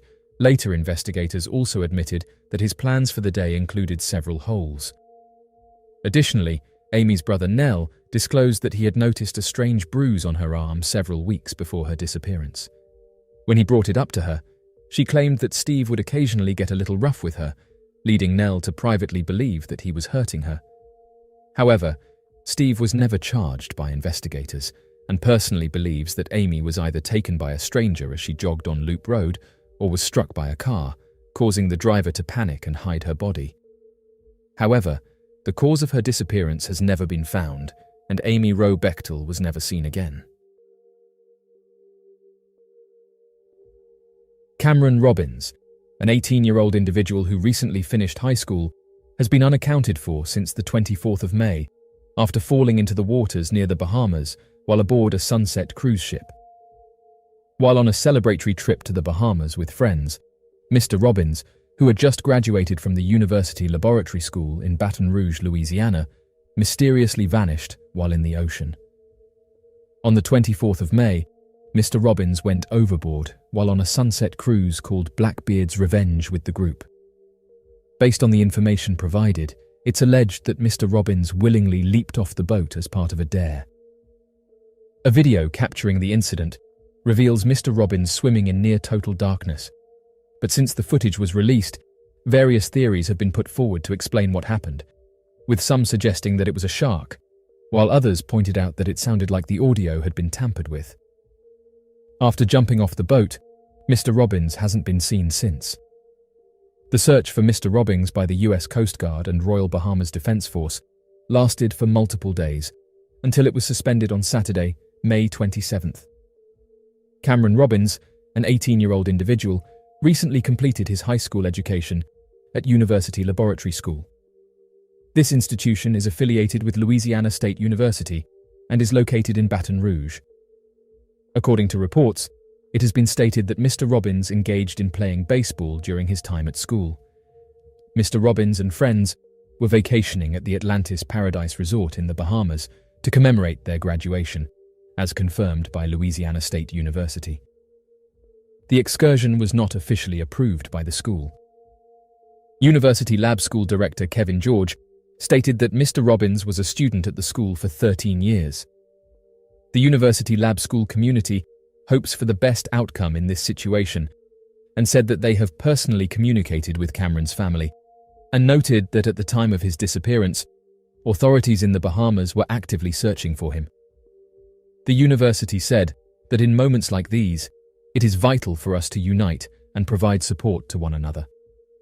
It is claimed that during the trip, Mr. Robbins was challenged to leap off the boat. According to Jonathan Chia, a representative from Pirates Revenge Limited, the parent company of Blackbeard's Revenge, Mr. Robbins fell into the water at around 9:40 in the evening. Chia provided the following information in a statement. The video, recorded shortly after Mr. Robbins leaped into the water, depicted the 18-year-old swimming near the boat while the passengers on the Sunset Cruise shouted at him. During the video, people can be heard encouraging Mr. Robbins to clutch onto the floating device they tossed into the water specifically for him. According to Mr. Chia, the ship's crew followed all authorized safety procedures and company policies when implementing the man overboard protocol. Their ultimate goal was to maximize the chances of rescuing someone who had fallen into the water. According to a video posted on Facebook, Commodore Raymond King of the Royal Bahamas Defense Force stated that the location where Mr. Robbins reportedly jumped into is known for having a high presence of sharks, and those who've analyzed the video have said that you can see shadows swimming closely to Mr. Robbins, causing some to suggest that a shark could have been responsible, as bull and tiger sharks can be found in the Bahamas. One of the sharks that could have been responsible for Mr. Robbins' disappearance is the bull shark. Bull sharks are known for their aggressive behavior and are considered one of the most dangerous shark species when it comes to interactions with humans. Bull sharks are found in coastal waters around the world and are known for their tolerance to both saltwater and freshwater environments. One of the reasons bull sharks are considered dangerous to humans is their proximity to shorelines and popular swimming areas. Unlike many other shark species that inhabit deep offshore waters, bull sharks are commonly found in coastal regions, including bays, harbors, and river mouths. This close proximity to human-populated areas increases the likelihood of encounters between bull sharks and swimmers, surfers, and divers. Bull sharks are known for their aggressive nature and have been involved in a significant number of unprovoked attacks on humans. They have a reputation for displaying territorial behavior and are more likely to engage in aggressive encounters than other shark species. While bull sharks are responsible for a relatively small percentage of shark attacks worldwide, their ability to adapt to various habitats and their assertive behavior make them a potential threat in certain environments. The other shark known throughout the region where Mr. Robbins went missing is that of the tiger shark. Tiger sharks are known for their large size, formidable teeth, and powerful jaws, making them one of the most feared shark species in the ocean. Tiger sharks are named for their distinctive dark stripes that resemble a tiger's pattern. They are large-bodied sharks, with adult females reaching lengths of up to 14 feet and males typically measuring around 11 to 13 feet. Tiger sharks are known for their opportunistic feeding habits and are often referred to as garbage cans of the sea due to their ability to consume almost anything they come across. They have a diverse diet that includes fish, seals, turtles, dolphins, birds, and even other sharks. And it's this versatility and willingness to scavenge that makes them more likely to interact with humans in various coastal and offshore environments. Tiger sharks are responsible for a notable number of unprovoked attacks on humans. The perception of tiger sharks as potentially dangerous stems from their size, powerful jaws, and their presence in popular swimming and surfing areas. They are commonly found in warm coastal waters around the world, including the tropics and subtropics. This overlap with recreational activities increases the likelihood of encounters between humans and tiger sharks. The US Coast Guard has not verified the rumors suggesting that the waters are populated by sharks. The US Coast Guard, District 7, was notified by the Royal Bahamas Defense Force at approximately 11:30 in the evening regarding the incident of Mr. Robbins falling overboard. This information was conveyed in an official statement issued by the Coast Guard. In an official statement, Lieutenant Commander Matthew Spado, the Coast Guard liaison officer to the Bahamas, announced that the US Coast Guard District 7 has dispatched several search and rescue resources following a request for assistance from the Royal Bahamas Defense Force. Mr. Chia stated that Pirates Revenge Limited had a close collaboration with the Bahamian authorities and the US Coast Guard throughout the incident, and said that during the investigation, they were committed to ongoing cooperation with the authorities. Over the course of multiple days, both the Coast Guard and the Royal Bahamas Defense Force conducted an extensive search in the area where Mr. Robbins went missing, thoroughly scouring both the location itself and the surrounding waters. This search was conducted utilizing air crews and employing specific search patterns. After conducting an extensive search over an area of over 325 square miles, the Coast Guard, in collaboration with the Royal Bahamas Defence Force, wrapped up their search operations on May 27th. In the statement, Mr. Spado conveyed that the Royal Bahamas Defence Force had notified them about the suspension of the ongoing search efforts and their decision to not seek additional Coast Guard assistance. He also expressed his deepest condolences to the family and friends of Cameron Robbins in light of this news. During an official statement, Mr. Chia expressed that Pirates Revenge Limited thoroughly assessed and evaluated their safety measures and protocols. They are assured that the company's practices have consistently aligned with the top industry standards, ensuring the safety of their passengers. With the approval of the Bahamian authorities, Pirates Revenge Limited has commenced the operation of their cruise ship once again. In addition, Mr. Chia extended his gratitude to the crew for their unwavering professionalism and proficient execution of their responsibilities throughout the incident. There's many who've said that the video can be solved by identifying the mysterious shadows that emerge in the water, which caused him to swim away hastily. There has been online speculation triggered by the video suggesting that Robbins's demise may have been caused by a shark pursuing him. Several individuals have asserted that they can distinctly discern a shark in the footage. As mentioned, Commodore Raymond King of the Royal Bahamas Defence Force confirmed that the region where Robbins fell overboard is heavily populated with sharks. Other users pointed out that they noticed the presence of a shark on the left side of the video, while one user confidently claimed to have spotted a fin in the short video clip. The Bahamas, with its crystal clear waters and stunning coral reefs, is a popular destination for beachgoers and water enthusiasts. However, amid the beauty and serenity of these turquoise seas, there is a lurking fear that captivates the minds of many: shark attacks. Shark attacks are a rare occurrence in the Bahamas, but they do happen. The archipelago is home to various species of sharks, and while sharks are an essential part of the marine ecosystem and play a crucial role in maintaining the balance of the underwater world, their encounters with humans can sometimes result in negative outcomes. Several factors contribute to shark attacks in the Bahamas. One of the primary factors is the interaction between humans and sharks in their natural habitat. The Bahamas offers exceptional diving and snorkeling opportunities, where tourists and locals can explore the vibrant coral reefs and swim alongside marine life. While these experiences are captivating, they can bring humans into close proximity with sharks, increasing the chances of an encounter. Another factor is the presence of bait and food sources in the water. Fishing and the improper disposal of fish waste can attract sharks to areas frequented by humans. Additionally, certain activities, such as spearfishing or fishing with bait, can unintentionally draw sharks closer to humans, creating a higher risk of an encounter. In the case of Mr. Robbins, some have suggested that the group may have been unknowingly chumming the water by accident, and they could have been doing this by dropping food into the water, which would have attracted wildlife. It is essential to note that the vast majority of shark encounters do not result in attacks. Sharks are often curious creatures and may approach humans out of curiosity or to investigate their surroundings. In most cases, these encounters are harmless and serve as a reminder of the beauty and diversity of marine life. However, there have been instances where sharks have exhibited aggressive behavior, leading to attacks. The Bahamas has implemented measures to ensure the safety of both humans and sharks in their waters.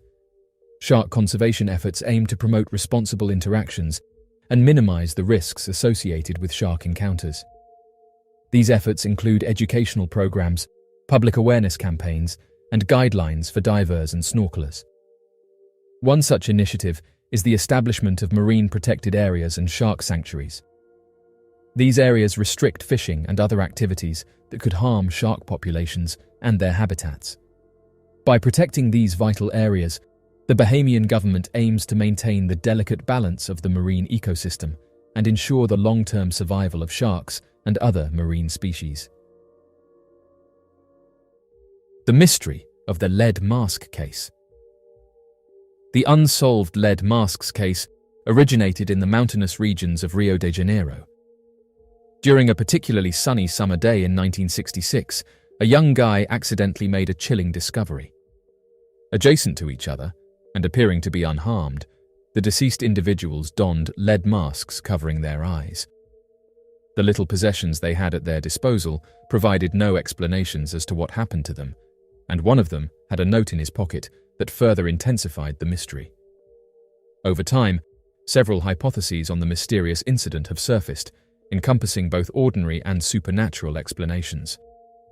Nevertheless, detectives remain unaware of the reasons behind the two deceased individuals donning lead masks, the specific factors that attracted them to the Rio Highlands, or even how they passed away in the first place.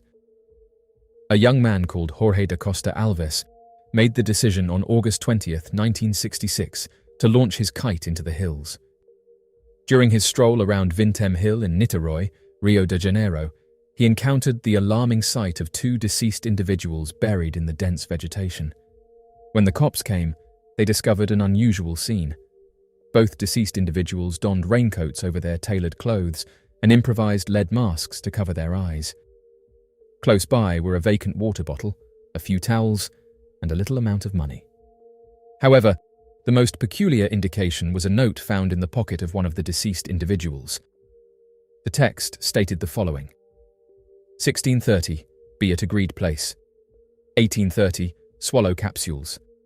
After effect, protect metals, wait for mask signal. The case involving lead masks had commenced. However, while the police successfully collected further information regarding the deceased individuals in the subsequent days, each response merely prompted further inquiries. Law enforcement promptly identified the individuals as Manuel Pereira da Cruz, age 32, and Miguel José Viana, age 34. Both of them were married technicians specializing in electronics, hailing from Campos dos Goitacazes, some 175 miles northeast of Niterói. Armed with their identities, the authorities endeavored to follow their footsteps. The investigation revealed that Pereira da Cruz and Viana informed their families on the morning of August 17th about their intention to travel to São Paulo in order to purchase equipment and a vehicle. The two men had instead embarked on a bus bound for Niterói. Upon reaching Niterói at 4 in the afternoon, the men made multiple stops. They purchased indistinguishable raincoats from a nearby department store and a bottle of mineral water from a bar. Noteworthy, they retained their receipt, indicating their intention to return the empty bottle at a later time for the reimbursement. Nevertheless, those who recalled them could discern that something was amiss.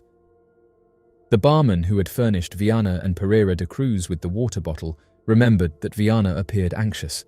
According to her account to the police, he repeatedly inspected his watch. Shortly thereafter, the lead masks case became inaccessible. Manuel Pereira da Cruz and Miguel José Viana were last seen departing for the nearby hills at approximately 3:15 in the afternoon. 3 days later, they were found lifeless. Presently, the precise events that transpired in the hills of Rio de Janeiro during that peculiar August remain uncertain.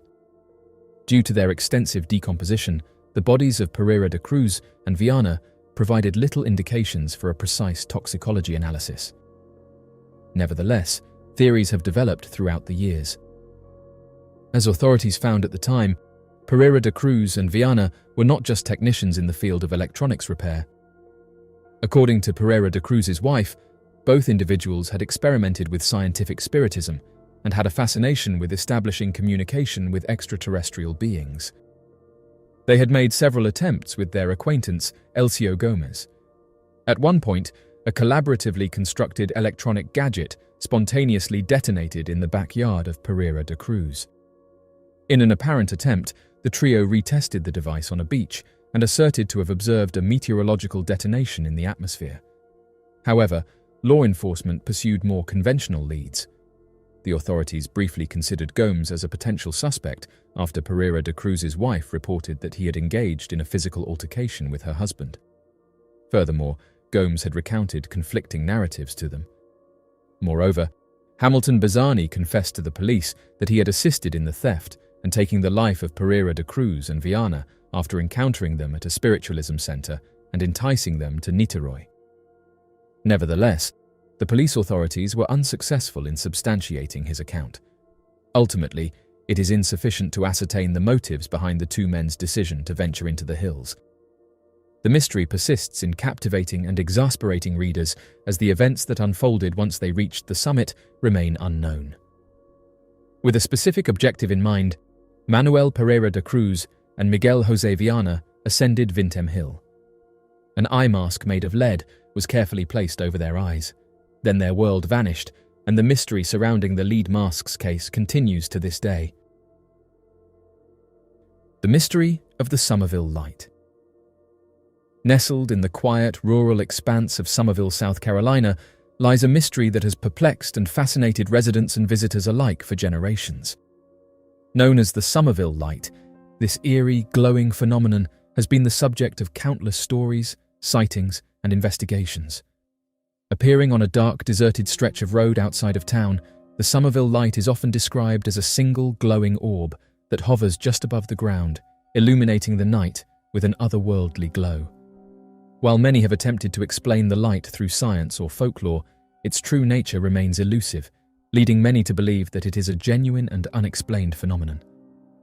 The first recorded sightings of the Somerville Light date back to the early 20th century, although local legends suggest that the phenomenon may have been observed long before then. According to these accounts, the light appears most frequently on foggy or misty nights, when the conditions are just right for the mysterious orb to manifest. It is often seen along an old abandoned road that runs through the dense woods outside Somerville, a location that only adds to the eerie atmosphere surrounding the light. Witnesses describe the Somerville Light as a bright, white or yellowish orb that hovers in the air, moving slowly along the road or through the trees. The light is often reported to change size and intensity, sometimes appearing as a small, faint glow, and at other times as a large, blazing sphere that lights up the entire area. Despite its brightness, the light does not seem to have a visible source, such as a lantern or vehicle, and it moves in ways that defy conventional explanation. Over the years, the Somerville Light has become a local legend, with residents sharing stories of their own encounters with the mysterious orb. Some claim to have seen the light from a distance, while others report having been approached by the light as they drove or walked along the old road. In some cases, the light is said to have followed them, keeping pace with their vehicle or appearing in their rearview mirror, only to disappear as suddenly as it appeared. The Somerville Light has inspired numerous theories and explanations over the years, as people have tried to make sense of the phenomenon. One of the most common explanations is that the light is the result of natural causes, such as swamp gas or reflections from distant lights. Swamp gas, or methane, is known to produce a faint glow when it comes into contact with oxygen, and some believe that the conditions in the Somerville area might be just right for this to occur. However, skeptics of the swamp gas theory point out that the Somerville Light does not behave like typical swamp gas ignitions, which are usually short-lived and erratic. The Somerville Light, by contrast, is often observed for extended periods of time and appears to move with purpose, as if guided by an unseen hand. Another popular theory is that the light is a form of ball lightning, a rare and poorly understood atmospheric phenomenon that involves glowing, spherical objects of electricity. Ball lightning is known to appear during thunderstorms or other electrical disturbances, and it can move in unpredictable ways. However, like the swamp gas theory, this explanation does not fully account for the behavior of the Somerville Light, which is often seen on calm, clear nights when there is no electrical activity in the area. For those who believe in the paranormal, the Somerville Light is often seen as a manifestation of ghostly or supernatural energy. Some local legends suggest that the light is the spirit of a long-dead railroad worker who lost their life in a tragic accident along the old road. According to this story, the worker's ghost returns on certain nights, carrying a lantern as he searches for something lost or unfinished. Others believe that the light is a portal to another dimension or a glimpse of an alternate reality, a view that adds to the mystique and allure of the phenomenon. The Somerville Light has become more than just a mystery, it is a part of the town's cultural fabric. The Blackbird of Chernobyl. On April 26, 1986, the world witnessed one of the most catastrophic nuclear disasters in history. The explosion of Reactor 4 at the Chernobyl nuclear power plant in Ukraine. But in the months leading up to this disaster, a strange and eerie phenomenon was reported by the workers at Chernobyl, a mysterious winged creature that has since become known as the Blackbird of Chernobyl. According to the residents of Pripyat and workers at the Chernobyl power plant, this creature was seen hovering ominously over the plant and occasionally perching on the large towers and construction areas. The sightings, which began in the weeks and months before the disaster, were marked by a sense of foreboding and dread, with many of those who encountered the creature reporting feelings of unease and fear. For some, the appearance of the Blackbird was an omen, a warning of the impending disaster that would soon change their lives forever. The first sightings of the Blackbird of Chernobyl were reported in early 1986, just a few months before the reactor explosion. Workers at the plant began to notice a large, dark figure in the sky, resembling a bird, but much larger than any species known to the area. The creature was described as having a wingspan of at least 10 feet, with dark, leathery wings and piercing red eyes that seemed to glow in the dark. It was often seen circling the plant or perched on the massive cooling towers, its presence both mysterious and unsettling. As the sightings continued, reports of strange occurrences began to spread among the workers. Some claimed that the creature emitted a high-pitched screech that was both terrifying and unearthly. Others reported having vivid nightmares after seeing the Blackbird, dreams filled with images of destruction, fire, and death. A sense of impending doom began to take hold among those who had encountered the creature, with many fearing that it was a sign of something terrible to come. The Blackbird was not just a fleeting shadow or a figment of imagination. Its presence was felt deeply by those who saw it, leaving an indelible mark on their psyche. Some workers even reported receiving mysterious phone calls after their sightings, with a voice on the other end speaking in a language they could not understand, further heightening their sense of dread. As news of the explosion spread, those who had witnessed the Blackbird in the weeks leading up to the disaster began to piece together the connection. For them, the creature had been a harbinger of doom, a warning that went unheeded until it was too late. The Blackbird of Chernobyl, once dismissed by skeptics as a mere myth or mass hallucination, was now seen as an omen that had foretold the catastrophe. The disaster itself had devastating consequences. The legend of the Blackbird of Chernobyl has endured in the decades since the disaster, becoming part of the mythology surrounding the event. For some, the creature is seen as a symbol of the tragedy, a supernatural entity that appears before major disasters as a warning or an omen. Similar creatures have been reported in other parts of the world, often associated with catastrophic events, leading some to believe that the Blackbird is part of a broader phenomenon. In the years following the Chernobyl disaster, the legend of the Blackbird of Chernobyl has drawn comparisons to another famous creature from American folklore, the Mothman. The Mothman is a legendary figure first reported in the small town of Point Pleasant, West Virginia, in the mid-1960s.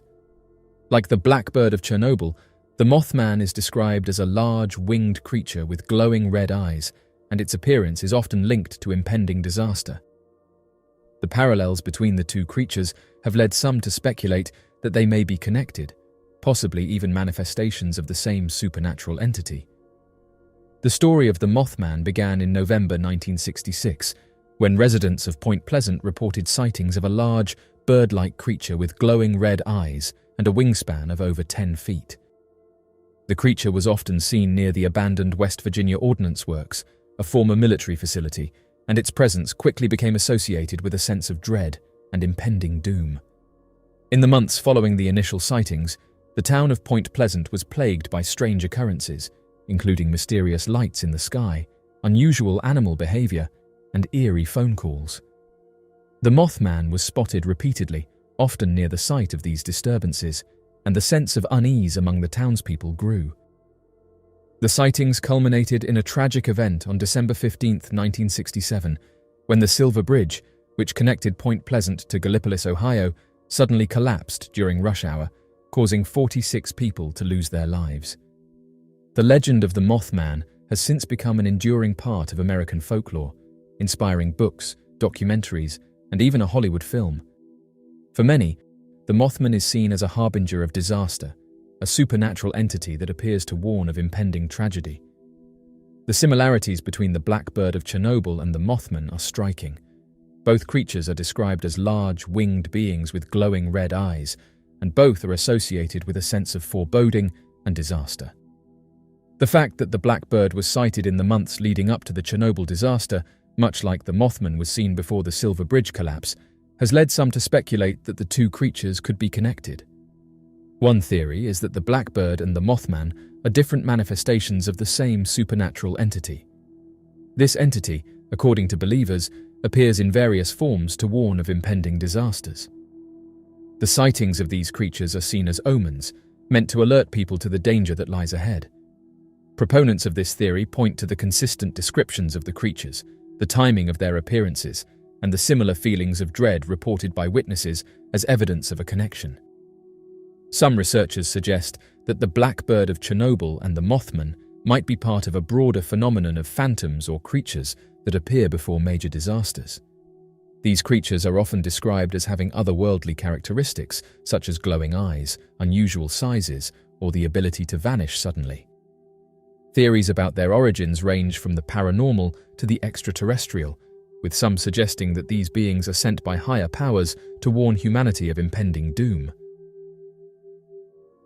Sandra Johnson Hughes disappeared into the Sierra National Forest, located on the western slope of central Sierra Nevada in central California. She was last seen entering the Johnson Meadows on July 4, 2020. An extensive search ensued following her disappearance, but only more mystery was uncovered. Hughes was 54 years old when she moved from Hawaii to California a month before her disappearance. She began planning her camping trip as a way to enjoy nature and escape the confines of her home during everything that's currently happening. Before her trip, she was extensively trained in managing the wilderness as she trained to be a park ranger in college, making her disappearance all the more curious. Her family reported that they had last heard from her on June 26th. The search began on July 5th after Hughes's belongings were found in peculiar disarray. Her niece posted a call for help on Facebook, encouraging others to help search for her aunt, stating that her campsite was found with her belongings and was quite disheveled. Things were thrown about all over, almost as if her car and belongings had been emptied out carelessly. Furthermore, her niece claimed that she would never leave her campsite a mess. Even a piece of litter on the ground would bother her. The Madera County Sheriff's Office then followed suit and openly asked the public to aid in the search for Sandra Hughes. Hughes was described as someone who liked to move around a lot. She had no children and was twice divorced, giving her the ability to uproot at a whim and live largely without restraint. There was a peculiar encounter on July 4th. It was reported that a group of hikers came in contact with Hughes. They claimed that she was walking barefoot, with a sizable bruise on her face. The hikers were rightfully concerned and offered her help, to which she declined. They insisted on providing some kind of medical assistance, but she again rejected their offer and continued on her path. Her family described her as someone who was very organized, making this behavior highly unusual and disturbing. On the 5th of July, there were more mysterious circumstances. Hughes's car was found lying in a creek that leads into Chiquito Lake. Authorities on the scene theorized that the vehicle was traveling at less than 20 miles per hour when it crashed into a tree and rolled into the ravine. This is extremely unusual for a crash. At such a low speed, it is hard to imagine why Hughes would have crashed headfirst into a tree. Typically, at this speed, the driver has great control over the vehicle. This finding led the search to intensify its efforts. Nearly a dozen separate sheriff's departments joined the effort, assisted by rescue dogs, volunteers, and helicopters from the California Air National Guard to locate Hughes. Together, they combed the forest, working day and night to find any sign of Sandra Hughes. None was found. The last sighting to reportedly see Sandra were two hunters passing through the woods near the Portuguese Overlook. The men claimed they saw her leaning against a tree along Road 5S01 near Besaw Road. At the time, they did not recognize her, and it was only upon returning from their trip that they recognized her from a missing person flyer. The hunters remarked that she did not appear distressed or in need of assistance. However, upon seeing her picture from the missing persons flyer, they said that she was visibly thinner. We can only hope she returns home safely. The chilling disappearance of Sammy Burla. Vacations are supposed to be abundant with family fun and timeless memories, but for a certain family, a would-be exciting trip turned into a living nightmare. Sammy Burla was an 8-year-old boy and the son of Kenneth Burla. When talking about his son, Kenneth described him as a passionate but stubborn young boy who was on the high-functioning side of the autistic spectrum, which resulted in Sammy being easily overwhelmed by brightness and sound. The boy stood at 4 feet and 11 inches in height and weighed an estimated 85 pounds. He had dark eyes and brown hair cut in a short hairstyle. The family was staying in a cabin near Diamond Lake when the tragedy occurred. He disappeared in October. The Burla family had prior camping experience, and Sammy grew up learning important survival tricks, but no amount of teaching could ensure a vulnerable child's survival in the vast wilderness of Oregon. Kenneth and Sammy went out to play a game of either tag or hide and seek at around 4 in the afternoon. The reason for this roadside game is unknown, and Kenneth's motives have since been suspected as impure. The father and child played until Sammy spotted a radiant shade of yellow peeking out from the ground, believing it to be gold. Due to the autumn period, it was already getting dark, and Kenneth wanted to go to their cabin, heading off to the cinder slope where they had been playing moments prior. As Kenneth Burla went to his car, he assumed his son would follow, but he did not. Instead, Sammy vehemently refused to leave or even step off the cinder slope and began running away from his father when he tried to chase after him. It is assumed that Sammy believed Kenneth was just playing with him. After the fact, Kenneth stated, "I never caught up with him, and at that point he disappeared over the top somewhere and I lost him." After Sammy's disappearance was reported, over 200 people helped with the area's search for the boy, travelling and combing a total area of 4,000 acres. An entire week passed by with trained dogs and even the use of helicopters, but it was to no avail. Never again would Sammy be seen by anyone. Kenneth's story has been criticised by police and speculators alike. It seems suspicious that a young autistic boy seemed to suddenly run from his father and disappear in plain sight by running straight into the wilderness without any other witnesses. However, no proof of foul play was ever discovered. The eruption of Mount Nyiragongo volcano in the Democratic Republic of Congo commenced on the morning of Saturday, May 22, 2021. Lava gushed into neighbouring towns from fissures in the southern side of the volcano, leading to catastrophic consequences. As per media reports, the eruption claimed the lives of at least 31 individuals by May 26th, and according to the Ministry of Communications of the Democratic Republic of Congo, a staggering 232,433 people were evacuated from the affected region. This incident marks the first major eruption of Mount Nyiragongo since 2002, when 245 people lost their lives and over 120,000 were rendered homeless. The aftermath illustrates the gravity of the situation, emphasizing the critical need for disaster preparedness and comprehensive response strategies in the region. Oddly enough, just moments before this volcano erupted, someone posted a mysterious photograph showing a green laser going directly into the volcano. The individual conveyed his deep-seated captivation with Mount Nyiragongo, a live stratovolcano nestled in the Virunga Mountains, as the driving force behind his journey to the Congo. Located in the heart of Virunga National Park, the volcano is renowned for its volatile nature and the captivating ever-present lava lake, which never fails to mesmerize onlookers. The photographer indicated that the primary objective encompassed the documentation of this extraordinary geological wonder, intending to encapsulate the unbridled magnificence and force of nature in its purest and most fundamental state. Navigating the challenging route, which meandered through thick vegetation and rough landscapes, posed a formidable task. However, his unwavering resolve and profound dedication to his work propelled him forward. He remained steadfast in his conviction that the gratification of beholding Mount Nyiragongo's magnificent display would justify the strenuous expedition. After a prolonged journey, Diligently navigating their path toward the volcano, he conveyed the news that, at last, he and his team had successfully arrived at their designated destination. They were met with a truly awe-inspiring sight. As he gazed through the viewfinder of his camera, a peculiar sight captured his attention. As his eyes scanned the surroundings, meticulously observing every detail, he noticed something strange. A vivid and radiant green laser beam, whose source remained mysterious and distant, was observed piercing into the core of the volcano. This captivating sight stirred curiosity and fascination among the onlookers, prompting a deep interest in the potential implications of such an occurrence. The individual swiftly made precise adjustments to his camera settings, displaying unwavering resolve in his quest to immortalize this unexplainable occurrence. The verdant laser beam added a mystical aura to the volcanic landscape, enveloping the entire crater in an unsettling luminescence.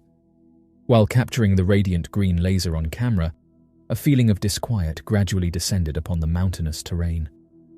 Beneath his feet, the earth trembled with a menacing intensity, while the fiery lake bellowed a thunderous response. The guides became increasingly alarmed as a sense of panic permeated their ranks, prompting the team to swiftly discern the unmistakable indicators of an approaching volcanic eruption. Following the volcanic eruption, several days passed before the settling of the dust allowed the man to deeply contemplate the unfolding of events. Amidst the aftermath, he found himself introspectively analyzing the sequence of occurrences, seeking to gain a better understanding of what happened. His collection of images, which encompassed not only the puzzling emerald laser, but also various other visuals, had endured through the tumultuous events. These photos continued to serve as a poignant and unsettling memento of the perplexing sequence of events that had transpired before the sudden outburst. The individuals who encountered the visuals were bewildered by the existence of the emerald laser, finding themselves incapable of elucidating its source or objective. The appearance of the green laser left them puzzled and unable to provide any rationale or explanation for its presence. There were various speculations regarding the possible cause of the event. Some suggested that it might have resulted from a natural occurrence triggered by the volcano's extreme heat and pressure. Others considered alternative theories, proposing that it could have originated from an aircraft or a source directly positioned over the volcano. The diverse range of opinions stemmed from the lack of concrete evidence to validate any particular explanation. These conjectures prompted discussions encompassing a wide array of possibilities, reflecting the complexity of the situation. The eruption of the volcano in the Democratic Republic of Congo had devastating consequences, with lava spreading into nearby towns as a result of fissures on the volcano's southern side. Mount Nyiragongo is an exceptional geological marvel, as it stands out as one of the rare volcanoes worldwide that is home to a consistently active lava lake, harboring significant quantities of molten lava within its volcanic crater. Situated within the Virunga supersite, Mount Nyiragongo is part of a chain of volcanoes involved in an international partnership known for advocating for unrestricted access to geophysical satellite data and analysis to aid in mitigating the risks associated with natural disasters. This distinctive feature of the volcano, coupled with its participation in the Virunga supersite, underscores its significance in the realm of earth sciences and disaster management. NASA's Earth Applied Sciences Disasters Program area has been actively engaged in monitoring the volcanic eruption, using Earth-observing data and providing support for efforts related to risk reduction, response, and recovery. In response to a formal request for assistance from Geoscience Australia on behalf of Rwanda, the program is actively involved in conducting interferometric analysis of ESA Sentinel-1 satellite data and monitoring methane emissions, which have been recently observed at Lake Kivu. The active volcanoes scattered across the globe have always captivated the attention and interest of scientists, explorers, and inquisitive onlookers, drawing them to witness the mesmerizing displays of intense volcanic activity. However, beyond the dramatic scenes of billowing smoke and flowing molten lava lies an additional layer of fascination: the enigmatic phenomena and luminous apparitions that have been sighted in the vicinity of these geological marvels. This intriguing aspect adds a further dimension to the already captivating allure of these natural wonders, prompting a deeper exploration of the inexplicable occurrences and celestial displays associated with these geological powerhouses. Numerous first-hand testimonies, spanning from local inhabitants to experts in the field, provide compelling evidence regarding the presence of enigmatic phenomena and illuminations in the vicinity of active volcanoes. These accounts depict shining spheres, radiant apparitions, and peculiar aerial entities that meander through or linger around volcanic terrains. Furthermore, there are claims of observing humanoid silhouettes in close proximity to volcanic vents or calderas. Despite the inclination of some to discredit these assertions as mere products of local legends or visual tricks, the persistence and regularity of these reports demand serious consideration. One noteworthy case occurred at Mount St. Helens in 1980, when a series of unexplained aerial sightings were reported by park rangers and helicopter pilots during the volcanic eruption. Witnesses described bright, glowing orbs that appeared to defy the laws of physics, maneuvering effortlessly through the turbulent plumes of ash and smoke. This incident prompted an investigation by the United States Geological Survey, but the mystery remained unsolved, leaving scientists perplexed. The first-hand testimonies provide intriguing insights into the occurrences, while scientific inquiries have been dedicated to deciphering the enigma surrounding peculiar lights and objects near live volcanoes. Scientists have utilized an array of methodologies and cutting-edge technologies, such as remote sensing, thermal imaging, and spectroscopy, to document and scrutinize these occurrences. The findings derived from these endeavors are both captivating and bewildering, offering a rich tapestry of unexplained natural phenomena. One scientific hypothesis suggests that the presence of these enigmatic objects and illuminations could be associated with the unique electromagnetic circumstances generated by volcanic activity. When volcanoes erupt, they release immense quantities of charged particles, including ions and electrons, into the atmosphere. These charged particles have the potential to interact with the Earth's magnetic field, resulting in electromagnetic irregularities that materialize as luminous phenomena.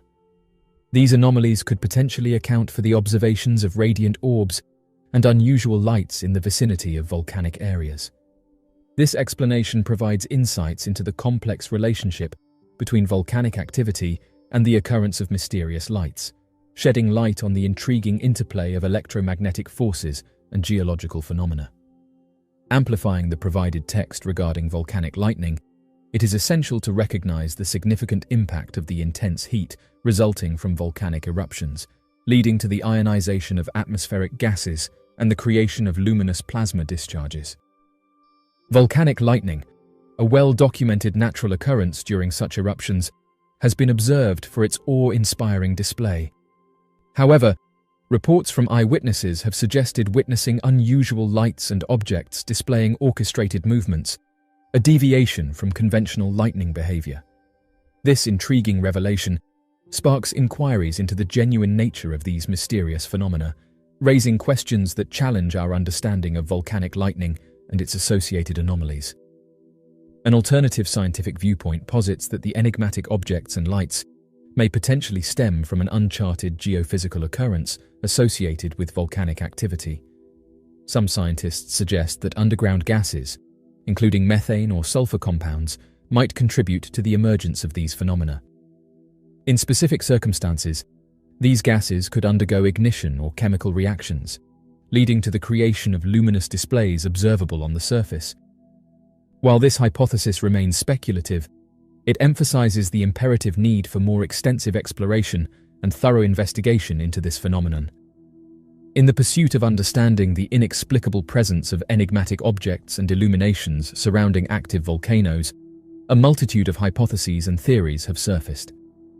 Among these is a proposition attributing these occurrences to the influence of advanced beings. Advocates of this notion posit that advanced societies or entities from alternate realms might be overseeing or engaging with the geological dynamics of Earth. While this concept may initially appear outlandish, it cannot be summarily disregarded, considering the abundant testimonies of unidentified flying objects in proximity to volcanic locations. Another theory suggests that these occurrences may be inherent outcomes of volcanic activities that are still not completely comprehended. It is plausible that volcanic eruptions create distinct circumstances, such as electromagnetic disruptions or release of gases, contributing to the appearance of the documented illuminations and entities. Nonetheless, the exact processes responsible for these phenomena continue to evade explanation, warranting additional investigation to substantiate this theory. Some scientists posit a connection between the mysterious lights and objects and geological occurrences, like piezoelectric impacts of tectonic pressures. Volcanoes are active settings characterized by intricate interplays between the Earth's crust and the molten mantle below. These interactions may give rise to uncommon electrical or mechanical phenomena, which could materialize as luminous manifestations and objects in the vicinity of volcanic vents. This suggests that the unique dynamics within volcanic environments have the potential to generate extraordinary occurrences that defy conventional explanations, thereby contributing to the enigma surrounding these phenomena. The allure of enigmatic phenomena and luminous occurrences in the proximity of active volcanoes continues to arrest our collective curiosity, evoking a sense of wonder and fascination. Although skeptics may discount first-hand testimonies as anecdotal or inconclusive, scientific inquiries and theories provide insights into the intricate nature of this puzzle. Whether these occurrences stem from natural processes, geophysical irregularities, or interactions with extraterrestrial beings, one aspect remains unequivocal. They challenge our comprehension of the natural realm and motivate us to delve into the enigmas that still envelop us. The profound implications of these mysterious events not only captivate our imagination, but also compel us to contemplate the unexplained facets of our world, encouraging an endless quest for understanding and insight. As we venture further into the exploration of active volcanoes and the phenomena intertwined with them, it is imperative to approach this puzzle with receptiveness and a dedication to scientific investigation. Through leveraging cutting-edge technologies, interdisciplinary study, and the cooperation of specialists from diverse domains, we aspire to gradually unravel the enigmatic properties concealed within the radiant enigmas that pirouette within the fiery landscapes of our planet's active volcanoes. In the interim, the magnetism of these cryptic manifestations and luminosities will persist in luring us into the abyss of the unfamiliar, presenting an invitation to traverse the unexplored frontiers of our natural sphere. This process aligns with the comprehensive exploration of active volcanoes, delving deeply into the scientific, geographical, and geological aspects, enriching our understanding of these captivating features. Unsolved mysteries interest people for various reasons. Many people are drawn to the unknown and the unexplained, and unsolved mysteries provide a sense of mystery and wonder. The mystery surrounding the Georgia Guidestone's last moments. Someone has just revealed a small detail moments before the Georgia Guidestones were destroyed. The Georgia Guidestones was a granite monument located in Elbert County, Georgia, USA. It was erected in 1980 and consisted of 4 massive upright stones with a capstone on top and a central pillar that supported the capstone. The monument was inscribed with a set of 10 guidelines or principles, written in 8 modern languages, and a shorter message at the top of the structure written in 4 ancient languages. The guidelines or principles, often referred to as the 10 Commandments of the New Age, call for a balanced and sustainable approach to life on Earth, with respect for nature and human rights, and a focus on maintaining a peaceful and harmonious global community. The identity of the person or group responsible for the Georgia Guidestones is unknown, as the monument was commissioned through a pseudonym and the true identity of the commissioning party has never been revealed. Since the Georgia Guidestones were taken down, the Georgia Bureau of Investigation has yet to identify any suspects related to the incident. Oddly enough, a soldier was watching the footage of the stones being destroyed when they noticed a small detail. The soldier reported that they have extensive knowledge when it comes to these types of explosions and said that something seemed off. He said the following: "I did 3 combat tours in Iraq, and I've seen my fair share of IEDs, EFPs, and JDAMs. That was not a standard conventional munition. There was no blast wave, no collateral damage, 0 crater, and that was something powerful enough to absolutely destroy solid granite and not even touch the surrounding structure. Something extremely accurate, more accurate than any GPS-guided munition that is known. My guess would be this is something that is not operational or doesn't exist. I'd say that's an energy-based weapon, and not conventional explosives." End quote. Interestingly, directed energy weapons are currently being used by the United States military. Directed energy weapons are a type of non-projectile technology that utilizes either electromagnetic or particle energy to strike a target.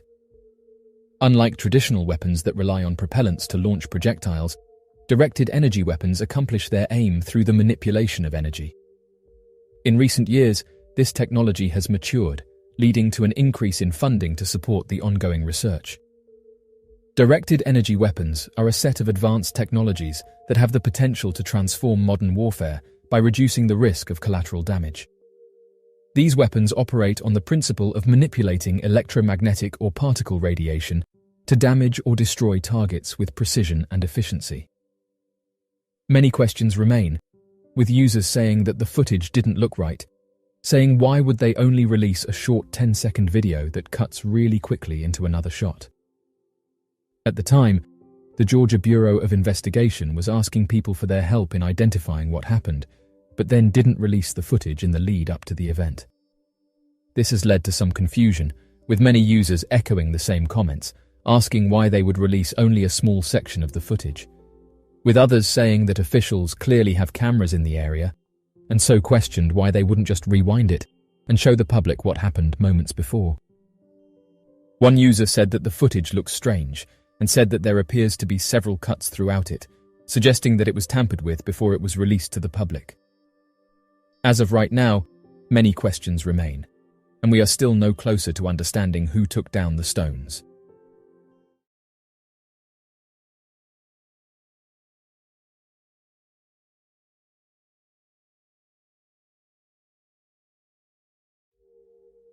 In the quiet town of Santa Juana, Chile, nestled amidst rolling hills and pristine landscapes, an event occurred that would forever alter the lives of its residents and baffle the world at large. On a serene morning, a disc-shaped object landed on top of a hill along Ruta de la Madera, a road that meandered through the picturesque countryside. The actions of one man who stopped traffic to investigate this enigmatic occurrence would set in motion a series of events that would captivate locals and the imagination of people worldwide. It was a crisp and clear morning when the residents of Santa Juana awoke to a sight they could scarcely believe. On a hill overlooking Ruta de la Madera, a disc-shaped object, gleaming with an otherworldly iridescence, had touched down. Eyewitnesses described the object as hovering just above the ground, seemingly defying gravity. News of the unusual occurrence spread rapidly through the small town, and before long, a gathering of curious onlookers began to form along the road, their attention fixated on the mysterious object perched atop the hill. Among the bystanders was a man named Alejandro Reyes. As he observed the growing crowd and the increasing excitement, he couldn't shake the feeling that something strange was going on. It was at this point that people started to point at the object and question what it was. With unwavering resolve driven by a deep-seated sense of inquisitiveness and a genuine care for the welfare of his community, Alejandro made the conscious choice to take proactive action. He strongly advised other drivers to keep their composure, providing clear instructions to remain inside their vehicles and keep a safe distance from the uncommon occurrence taking place on the hillside. He emphasized the importance of maintaining a neutral demeanor and cautioned them to exercise caution and diligence in response to the mysterious object. According to a resident in the area, the object reportedly touched down on the hill within an hour, as they mentioned that they had passed by the same area just 30 minutes before in the opposite direction and had not noticed anything unusual at that time. One user submitted a detailed account of the event on social media. They said the following: "The sight was like something out of a science fiction movie, a surreal experience that has been etched into my memory forever. It was a crisp, cloudless morning, the sun just beginning to paint the sky, when I saw the disc-shaped object touch down on the summit of a hill that overlooked the winding Ruta de la Madera. The object gleamed with an otherworldly iridescence, casting a mesmerizing light that seemed to dance across its smooth, metallic surface. From my vantage point, the object appeared relatively large, roughly the size of a small car, with a perfectly symmetrical saucer-like shape. Its edges were rounded, and it sat effortlessly on the hill, hovering just above the ground, as though defying the very laws of gravity. The disk's metallic surface was unblemished, devoid of any visible seams, joints, or markings. It seemed to be crafted from a material that was unlike anything I had ever seen. The colour, if one could call it that, was an enigmatic blend of silvery grey and iridescent hues. There was an inexplicable sense of tranquility in the air, as if the very atmosphere held its breath in awe of this enigmatic visitor, and it was a moment suspended in time, a convergence of the ordinary and the extraordinary, a testament to the boundless mysteries that the universe has yet to reveal. As I stood there, gazing in wonder and amazement at the disc-shaped object, I couldn't help but wonder about its origin and purpose. Everyone who saw the object was shocked, and the silence that enveloped the hill was broken only by the whispers of the wind and the distant hum of nature awakening to the dawn. Right now, we still question what landed on that hill and whether it will return. Many of us have no idea what unfolded that day, and I don't think we will ever get an answer." End quote. The arrival of the disc-shaped craft on Ruta de la Madeira in Santa Juana continues to perplex onlookers, and due to the incident taking place in 2016, there are gaps in the available information. The mysterious nature of this event has left many bewildered and searching for answers. Some members of the community reported witnessing the object beginning to levitate above the hill before swiftly departing on the opposite side, rendering it invisible to the onlookers. Conversely, a separate group claimed that the authorities instructed individuals to evacuate the vicinity. These varied eyewitness accounts resulted in contrasting perspectives on the event. The incident has sparked a widespread discussion, with speculation and theories emerging as people strive to comprehend the unusual occurrence from different vantage points. Alejandro Reyes's choice to halt the flow of traffic and thoroughly examine the mysterious aircraft highlighted the extraordinary ability of regular individuals to face the unfamiliar and motivate others to follow suit. The occurrences that transpired on the slope continue to baffle investigators, serving as a compelling reminder of the enigmatic nature of unidentified flying objects. This enigma underscores the vast realm of the unexplored when it comes to these inexplicable aerial phenomena. Mountains, with their towering peaks and remote, pristine landscapes, have long been associated with awe-inspiring beauty and a sense of wonder. But throughout history, these majestic natural wonders have also been the backdrop for countless UFO sightings, stirring intrigue and sparking debates about the existence of extraterrestrial life and their interest in our planet.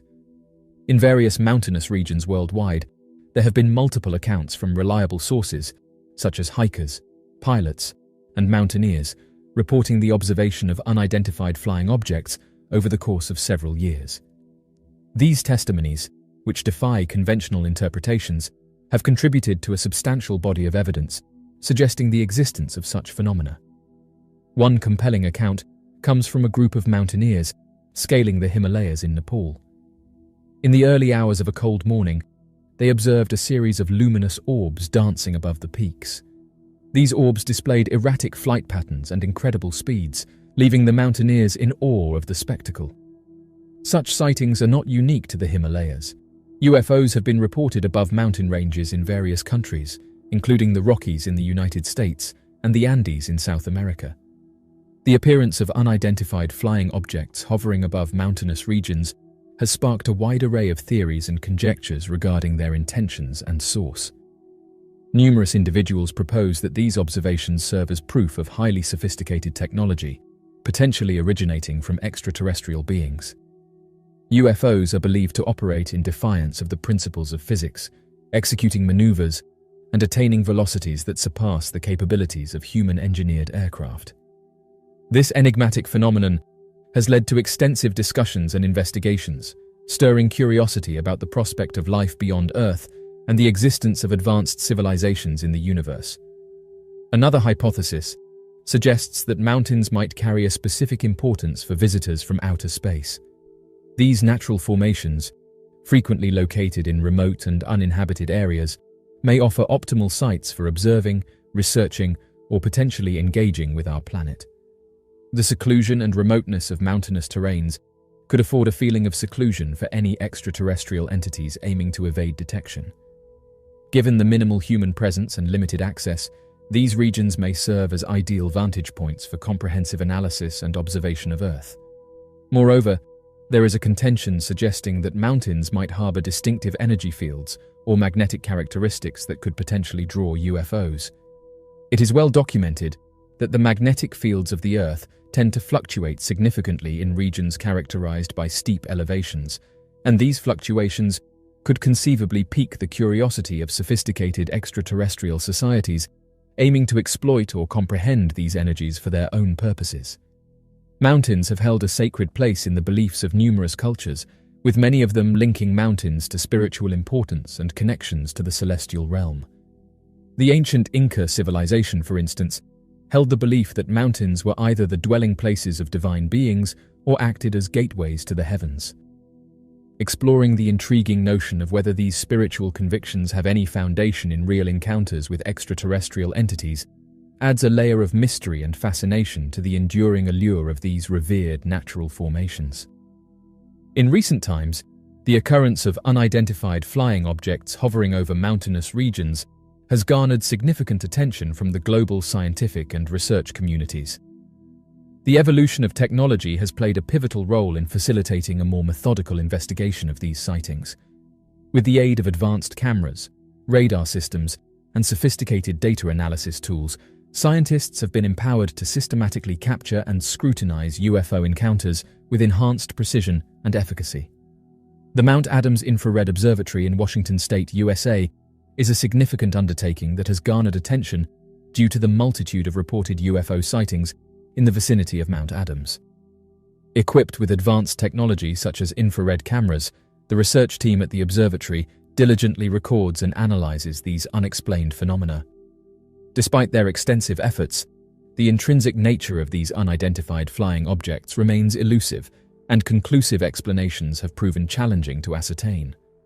Nonetheless, the comprehensive research conducted at the observatory represents a valuable contribution to the in-depth scientific exploration of this intriguing phenomenon. Despite the abundance of first-hand testimonies, hypotheses, and scientific inquiries, the enigma surrounding UFO sightings above mountainous regions persists. This phenomenon continues to provoke profound questions regarding the existence of extraterrestrial life, their fascination with our planet, and the enigmatic facets of the universe. The enduring intrigue and curiosity it fuels underscore the enduring quest for understanding in this realm of exploration. The complexities associated with these sightings transcend mere terrestrial concerns, prompting a deeper contemplation of the enigmatic forces that may exist beyond our planet. As we ponder the enigmas concealed in the depths of the universe, it's crucial to acknowledge the potential significance of UFO sightings above mountains as more than random occurrences. These sightings could potentially serve as a link between our earthly realm and the limitless expanse of the cosmos, offering a poignant reminder of the marvels that await exploration and the enduring enigmas that continue to challenge our comprehension. Whether these encounters signify manifestations of advanced technological capabilities, extraterrestrial inquisitiveness, or something yet unexplored, they intriguingly remind us of the vastness of the universe and the multitude of marvels that await discovery by humanity.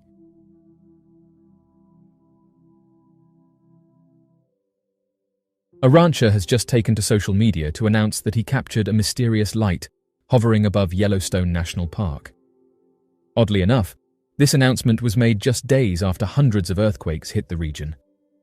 The rancher, known as Sam, found himself unable to explain the nature of the peculiar object he stumbled upon. Therefore, he took the initiative to share images and details of the object across numerous forums, specializing in the analysis of enigmatic artifacts, all in pursuit of obtaining a better understanding of its origins and purpose. The individual depicted the object as suspended in the air over the park, stating that it was a radiant sphere, casting a gentle, spooky glow. Moreover, the entity seemed to defy the laws of gravity as it remained afloat without any apparent means of propulsion.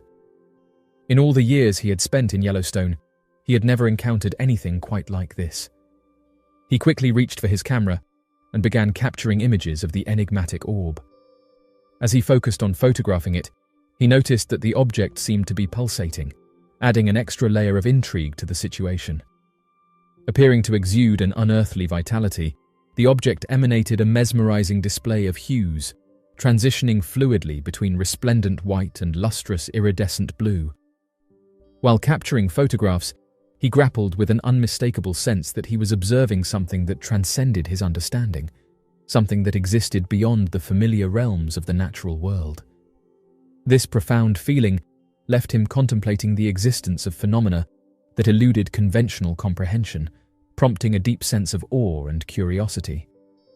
Before he could contemplate the source of the luminous sphere anymore, he was told by a friend that earthquakes were hitting the area, and although he couldn't feel them, he found it odd that the object appeared just moments before the earthquakes hit. Despite the persistent trembling of the ground beneath him, the man remained resolute in his mission. With unwavering determination, he directed his camera towards the radiant object, capturing its brilliance as it seemingly responded to the seismic upheaval by increasing in luminosity. The orb's aerial movements were akin to a graceful dance, displaying a remarkable fluidity that appeared harmonious amidst the turmoil below. The ethereal display in the sky seemed to defy the chaos unfolding on the Earth's surface, mesmerizing the rancher with its mysterious response to the seismic activity.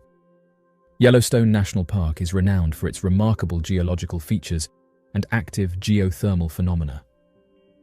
Interestingly enough, this isn't the first time that someone hiking through a national park has reported seeing glowing objects above them, and it's led researchers to question what these objects are and where they come from.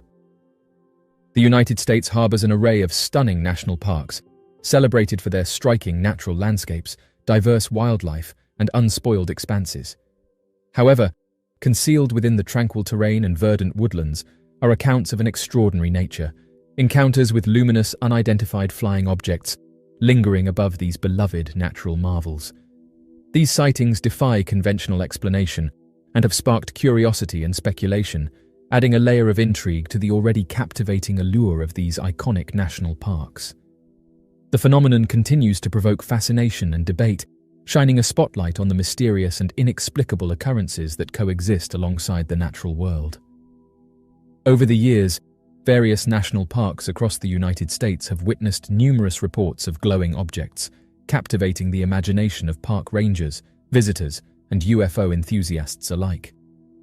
From the towering peaks of the Rocky Mountains in Colorado to the dense forests of the Smoky Mountains in Tennessee, these reports share a common thread: anomalies that appear to defy the laws of physics and human understanding. One notable example can be found at Yellowstone National Park in Wyoming, where numerous visitors have recounted witnessing luminous orbs suspended over the park's renowned geysers and hot springs. These orbs exude an ethereal radiance that casts an enchanting glow upon the park's geothermal marvels. Certain observers have managed to document these occurrences using cameras, thereby providing concrete evidence of this enigmatic phenomenon. This unexplained display continues to captivate and intrigue both tourists and researchers, prompting in-depth investigations to decipher the mysteries surrounding these otherworldly manifestations. In the expansive expanse of the Great Smoky Mountains National Park, numerous visitors have recounted their experiences of observing luminous, unidentified flying objects maneuvering gracefully above the thick foliage of the forest. These unidentified aerial phenomena demonstrate extraordinary and unconventional flight behaviors, traversing the nocturnal heavens with a remarkable absence of sound and displaying unpredictable movements.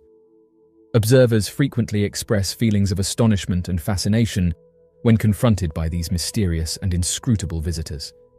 These encounters have left an indelible impression on the individuals who have borne witness to these remarkable spectacles. The presence of luminous UFOs above national parks continues to intrigue, generating a veil of enigma. While their sightings remain shrouded in mystery, numerous theories have surfaced to rationalize their existence. According to one hypothesis, these UFOs could potentially represent a manifestation of cutting-edge technology originating from either extraterrestrial sources or being developed by an immensely secretive human entity. The extraordinary propulsion systems and capabilities exhibited by these vessels might provide a logical explanation for their capacity to execute maneuvers that surpass the boundaries of traditional aircraft. This phenomenon has spurred widespread speculation and contemplation, forming the basis of various scholarly discussions and scientific inquiries. Another perspective proposes that the luminous UFOs may potentially represent manifestations of unexplained natural occurrences. Supporters of this viewpoint speculate about the existence of life forms based on plasma or unusual atmospheric anomalies that could give rise to these glowing phenomena. Although this perspective is purely theoretical, it highlights the extensive gaps in our comprehension of natural phenomena. It has been suggested that UFO sightings might involve extraterrestrial entities engaging in scientific research or investigations of the Earth's ecosystems, potentially motivated by a desire to monitor the environmental well-being of the planet. National parks, with their distinct and varied ecosystems, may be of significant interest to any advanced civilization or beings from beyond our planet seeking to comprehend the biodiversity of Earth. The occurrence of luminous unidentified flying objects above national parks sparks compelling inquiries regarding the implications of such sightings. Assuming the authenticity of these phenomena, it indicates an inclination that advanced beings or entities from distant realms have displayed an attentiveness toward the natural splendors of our planet. This notion potentially signifies a sense of inquisitiveness and reverence for the ecological diversity and natural exquisiteness of Earth. The presence of these enigmatic phenomena may prompt an exploration of the motives behind such manifestations, shedding light on the interconnectedness between celestial realms and our terrestrial domain. Additionally, the observation of unidentified flying objects above national parks has ignited discussions regarding the potential presence of sentient advanced beings within our planet's ecological systems.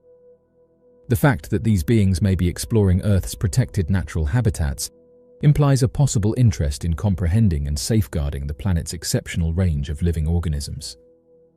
This phenomenon has triggered a significant exploration into the likelihood of a coexistent relationship between intelligent entities from beyond our world and the diverse ecosystems within our national parks.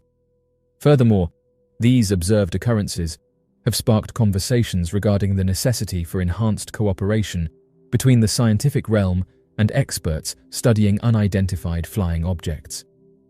The analysis of these occurrences may provide valuable understanding into advanced propulsion systems, the characteristics of life forms based on plasma or atmospheric phenomena that have not been acknowledged previously. The need for collaboration is becoming increasingly evident as the potential implications and significance of these events are being recognized by both the scientific community and UFO researchers. The phenomenon of illuminated unidentified flying objects, spotted over national parks in the United States, continues to be an intriguing and deeply mysterious subject in contemporary times. Despite some individuals rejecting these occurrences as fraudulent fabrications or tricks of the eye, the testimonies provided by reputable observers and the presence of photographic proof give rise to inquiries that necessitate extensive investigation. The compelling nature of these sightings warrants a thorough and rigorous exploration to unravel the enigma that surrounds them. Dozens of residents in the Philippines have just reported today that millions of fish have made their way on land, which has caused many to suggest that something big could be about to happen. Oddly enough, the event which happened on the 7th of January sparked confusion for those who witnessed it, with many saying that this wasn't triggered by a predator in the area. Various videos and photographs were taken, which showed the fish desperately trying to make their way on land. Residents who live close to the area reported on social media that animals have been acting strange throughout the area, further adding that it's not just marine life that has been displaying odd behaviors. Birds, for example, have been seen flying to higher ground, with one resident saying that mammals have also been observed doing this, and it's led some to suggest that something big could be about to happen. Intriguingly, there is compelling anecdotal evidence that indicates certain animals, such as fish, may possess an inherent capacity to detect and anticipate natural calamities. Although the precise mechanisms behind this phenomenon are still not fully grasped, it is plausible that fish have the ability to perceive subtle environmental cues or changes in atmospheric pressure that serve as telltale signs of impending disasters, such as earthquakes or tsunamis. When it comes to the remarkable ability of fish to sense impending natural disasters, an intriguing aspect emerges, suggesting a connection between these animals and the premonition of catastrophic events. In this intriguing hypothetical situation, it is proposed that fish have the extraordinary ability to perceive an imminent natural calamity, like a tsunami, and instinctively, they react by swimming onto dry land, seeking refuge from the devastating repercussions that such an event may bring. Although this notion is purely speculative and lacks concrete evidence, it introduces a fascinating dimension to the intricate interplay between animals and their surroundings, expanding our understanding of their adaptive behaviors and the profound connections they share with their environments. Evidence abounds of animals, fish, birds, reptiles, and insects exhibiting strange behavior anywhere from weeks to seconds before an earthquake. However, despite extensive research, we are still unable to fully comprehend and predict the consistent and dependable patterns of behavior that occur before seismic events. Additionally, there is a lack of understanding regarding the underlying mechanism that would explain the occurrence of such patterns. A social media user recently shared an interesting observation regarding their koi pond. They noted that one day, while gazing at their beloved fish, they noticed an intriguing behavior. The fish seemed to be swimming tirelessly in circles, captivating the observer's attention for hours on end. In the early part of March, an incident took place where she recounted that within a few days, her residing area experienced the impact of an earthquake measuring 4 on the magnitude scale. The occurrence left a significant impact, causing both physical and emotional upheaval in the region. China, positioned on the Pacific Ring of Fire, finds itself situated in a region highly susceptible to seismic activity and earthquakes. This geographical location exposes the country to frequent tremors and geological disturbances. The Pacific Ring of Fire is an expansive region that constitutes a circular belt encircling the Pacific Ocean. This region is renowned for its notable predisposition towards heightened seismic activity, including frequent earthquakes, along with a propensity for volcanic eruptions. China is located in a region where the Eurasian Plate and the Indian Plate meet, forming a boundary between these two significant tectonic plates of the Earth's crust. This geological position makes China highly susceptible to seismic activity and geological phenomena. The convergence and impact of these two tectonic plates have given rise to an intricate network of fault lines that traverse across China, giving way to a recurrent occurrence of seismic events. Yes, earthquakes occur frequently in China. However, the nation has taken significant initiatives to reduce their adverse effects. The measures implemented to mitigate the impact of earthquakes encompass a variety of strategies. Fish have the ability to be driven towards land when faced with abrupt and significant transformations in their underwater surroundings. These environmental disruptions, such as sudden fluctuations in water temperature, levels of oxygen, or the density of pollutants, can create inhospitable conditions in their aquatic habitats. Consequently, fish may opt to temporarily inhabit land as a strategy to cope with and adjust to these modified circumstances. This adaptation allows them to find temporary refuge and seek a more suitable environment until their original habitats stabilize. In these cases, venturing onto land becomes a survival mechanism for fish, enabling them to navigate and respond effectively to the challenging alterations in their aquatic ecosystems. When faced with rising temperatures that result in a lack of oxygen or the rapid growth of harmful algal blooms in aquatic ecosystems, fish may resort to migrating to land for short periods. This migration is driven by an urgent necessity to adapt and survive the increasingly deteriorating conditions in their aquatic habitats. During their temporary stays on land, fish seek out oxygen-rich environments and alternative food sources, enabling them to evade the challenges of their compromised aquatic homes. This behavioral adaptation demonstrates the resourcefulness and resilience of fish in the face of environmental changes, highlighting their ability to explore new strategies to ensure their survival. Throughout the annals of time, a plethora of cultures spanning the globe have nurtured an array of beliefs and folklore, all pointing towards the inherent capacity of animals, including our magnificent finned friends, fish, to foretell and prefigure the advent of cataclysmal natural calamities. Passed down from generation to generation, These captivating tales depict fish behaving in a peculiar and unorthodox manner, swiftly evacuating their usual habitats, or exhibiting anomalous behavior preceding the arrival of destructive tsunamis or earth-shattering earthquakes. Such anecdotes have sparked an insatiable curiosity, prompting numerous inquiries into the potential existence of a highly refined and startlingly perceptive sixth sense bestowed upon fish, enabling them to sense danger before it happens. In order to delve into the topic of fish sensing natural disasters, it is crucial to explore the remarkable sensory adaptations that fish have undergone throughout their evolution. These adaptations serve as their survival tools in the aquatic environments they inhabit. By developing a diverse range of sensory organs and mechanisms, fish have acquired the ability to not only navigate their surroundings effectively, but also thrive in their watery habitats. These sensory modalities encompass various facets such as sight, hearing, taste, smell, and a unique sensory system known as the lateral line. The lateral line system not only detects vibrations, but also monitors water movement, enabling fish to perceive and respond to their surroundings with great precision and sensitivity.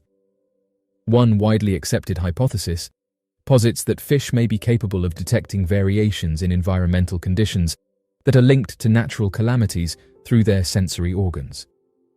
To illustrate, modifications in the chemical composition, pressure, temperature, or the shifting of tectonic plates prior to an earthquake might conceivably elicit behavioral reactions in fish.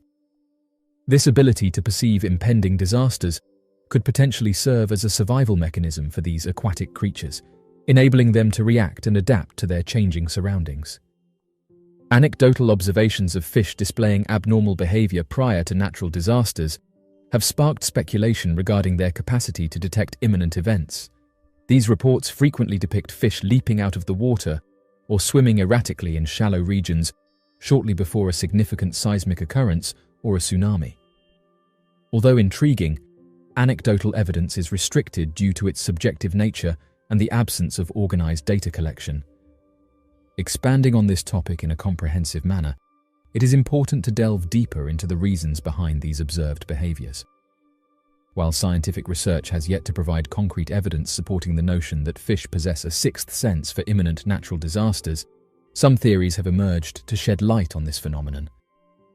There is a notable case that revolves around the devastating 2004 Indian Ocean tsunami. This natural disaster triggered a series of observations made by local fishermen residing in different coastal areas. Remarkably, these fishermen reported an unusual surge in fish activity and restlessness in the days preceding the catastrophic event. The intriguing nature of these accounts has subsequently prompted retrospective studies to explore the possibility of utilizing fish behavior as a potential early warning indicator for tsunamis and earthquakes. These investigations aim to delve deeper into the relationship between fish behavior and seismic activities, thereby enriching our understanding of the mechanisms that occur prior to such calamities. Ongoing scientific research continues to delve into the fascinating subject of how fish sense natural disasters. The findings obtained from numerous studies have been both supportive and contradictory, adding complexity to our understanding.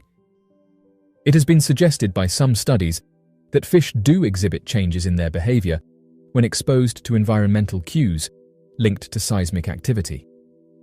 The analysis of this captivating phenomenon has taken scientists on a journey of exploration, seeking to uncover the intricate ways in which fish interact with their environment. According to a study published in 2013 in the prestigious journal Bulletin of the Seismological Society of America, findings revealed that goldfish, when exposed to simulated seismic waves, exhibited heightened swimming activity and displayed alterations in their positioning within an enclosed tank. This research serves as compelling evidence, suggesting that fish possess the capacity to respond to seismic vibrations. However, it is important to note that this study does not conclusively establish their ability to predict earthquakes. By closely examining the effects of seismic activity on goldfish, these experiments shed light on the potential sensitivity of aquatic organisms to the subtle movements occurring beneath the Earth's surface. Numerous research studies have been carried out on various fish species, such as tilapia, catfish, and others, in order to investigate their response to changes in environmental factors like water temperature, pressure, and other related parameters. The results of these studies have revealed interesting findings, indicating that fish possess the ability to detect even the slightest alterations in their surrounding environment. This implies that fish exhibit a remarkable sensitivity towards their surroundings and have the capability to adapt and react accordingly. The reason behind this peculiar conduct remains a mystery. China is a country that has regularly experienced earthquakes, prompting speculation about whether animals, particularly sheep, could possess an innate ability to sense these seismic events. The occurrence of earthquakes in China has been well documented, leading many to question if there could be an unexplored connection between animal behavior and natural disasters. In ancient Greece, dating back to 373 BC, we can find the earliest record of peculiar animal behavior preceding a major earthquake. This intriguing observation sheds light on the connection between seismic activity and the response of animal species. According to reports, prior to a devastating earthquake, various animals such as rats, weasels, snakes, and centipedes abandoned their habitats and sought refuge. There is a wealth of anecdotal evidence suggesting that various animals, including mammals, fish, birds, reptiles, and insects, display peculiar behavior in the period leading up to an earthquake. Several decades ago in China, a prediction was made regarding earthquakes, taking into account not only the occurrence of small tremors, but also the unusual behavior of animals. During the occurrence of the primary earthquake, numerous individuals made the deliberate decision to spend the night outdoors, away from the confinements of their homes. This strategic choice ultimately proved to be beneficial, as it enabled them to evade the extensive devastation that ensued. Typically, this kind of seismic activity does not result in significant earthquakes, and unfortunately, many earthquakes occur without any preceding precursory events. This lack of precursors makes it challenging to predict when an earthquake might strike. For this particular reason, individuals become concerned when they witness animals displaying such behavior, leading residents to harbor apprehensions about the likelihood of a major earthquake striking the area in the upcoming days. The sight of animals acting unusually serves as an alarming sign, indicating an impending seismic event. Throughout history, there have been numerous reports and accounts documenting the peculiar behavior of animals prior to the occurrence of a destructive earthquake in a particular area. This phenomenon has persisted for centuries and continues to intrigue scientists and researchers. Several years ago, a group of scientists made an intriguing announcement, revealing that they had successfully captured and documented the behavior of wild animals in the period leading up to an earthquake. According to these researchers, this groundbreaking footage could potentially serve as tangible evidence of animals exhibiting unusual behavior just prior to seismic activities. The team specifically focused their studies on avian species inhabiting Peru. Fascinatingly, their observations indicated that several days preceding the occurrence of an earthquake, these perceptive birds would instinctively seek refuge, seeking shelter from potential danger. The research team further speculated that the animal's instinctive reaction of seeking cover might be connected to the presence of airborne ions, presenting a compelling avenue for further investigation and exploration. This revelation has opened up a captivating realm of potential research and could potentially contribute to the broader understanding of earthquake precursors and animal behavior.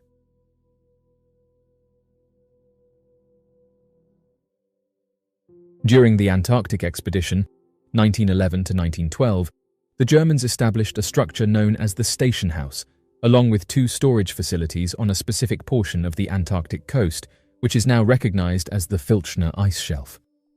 Remarkably, even after the passage of more than a century, recent satellite imagery has revealed potential remnants that might be attributed to either the station house itself or one of the storage depots. This discovery paves the way for a deeper exploration and analysis of the historical significance and enduring impact of the Germans' expedition to Antarctica in the early 20th century. The Luitpold coast, also known as Prinz Regent Luitpold Land in German, refers to the stretch of coastline in Coats Land that extends from the vicinity of Hayes Glacier to the eastern limit of the Filchner ice shelf. This region was first discovered by Wilhelm Filchner, who led the Second German Antarctic Expedition from 1911 to 1912. It was named in honor of Luitpold, the Prince Regent of Bavaria. This particular area of the Antarctic shoreline, which had not been explored by previous expeditions, was officially designated as Prince Regent Luitpold Land and is now referred to as the Luitpold Coast. During the expedition, a suitable location for anchorage was discovered at Varsel Bay, situated at the easternmost point of the present-day Filchner ice shelf. According to information found on the Antarctic Circle mission's website, in the initial stages of the expedition, various materials along with dogs and ponies were unloaded, and work commenced on the construction of a winter quarters or station house. The construction involved erecting a sizable building measuring approximately 17 by 9 meters on the frozen ice shelf. Unfortunately, the following day, a devastating turn of events occurred when the ice beneath the building began to fracture, causing it to detach from the ice shelf. During their expedition, as the headquarters gradually moved towards the north, Filchner and his team found themselves engrossed in the arduous task of disassembling all the equipment and belongings, ensuring their safe return to the Deutschland.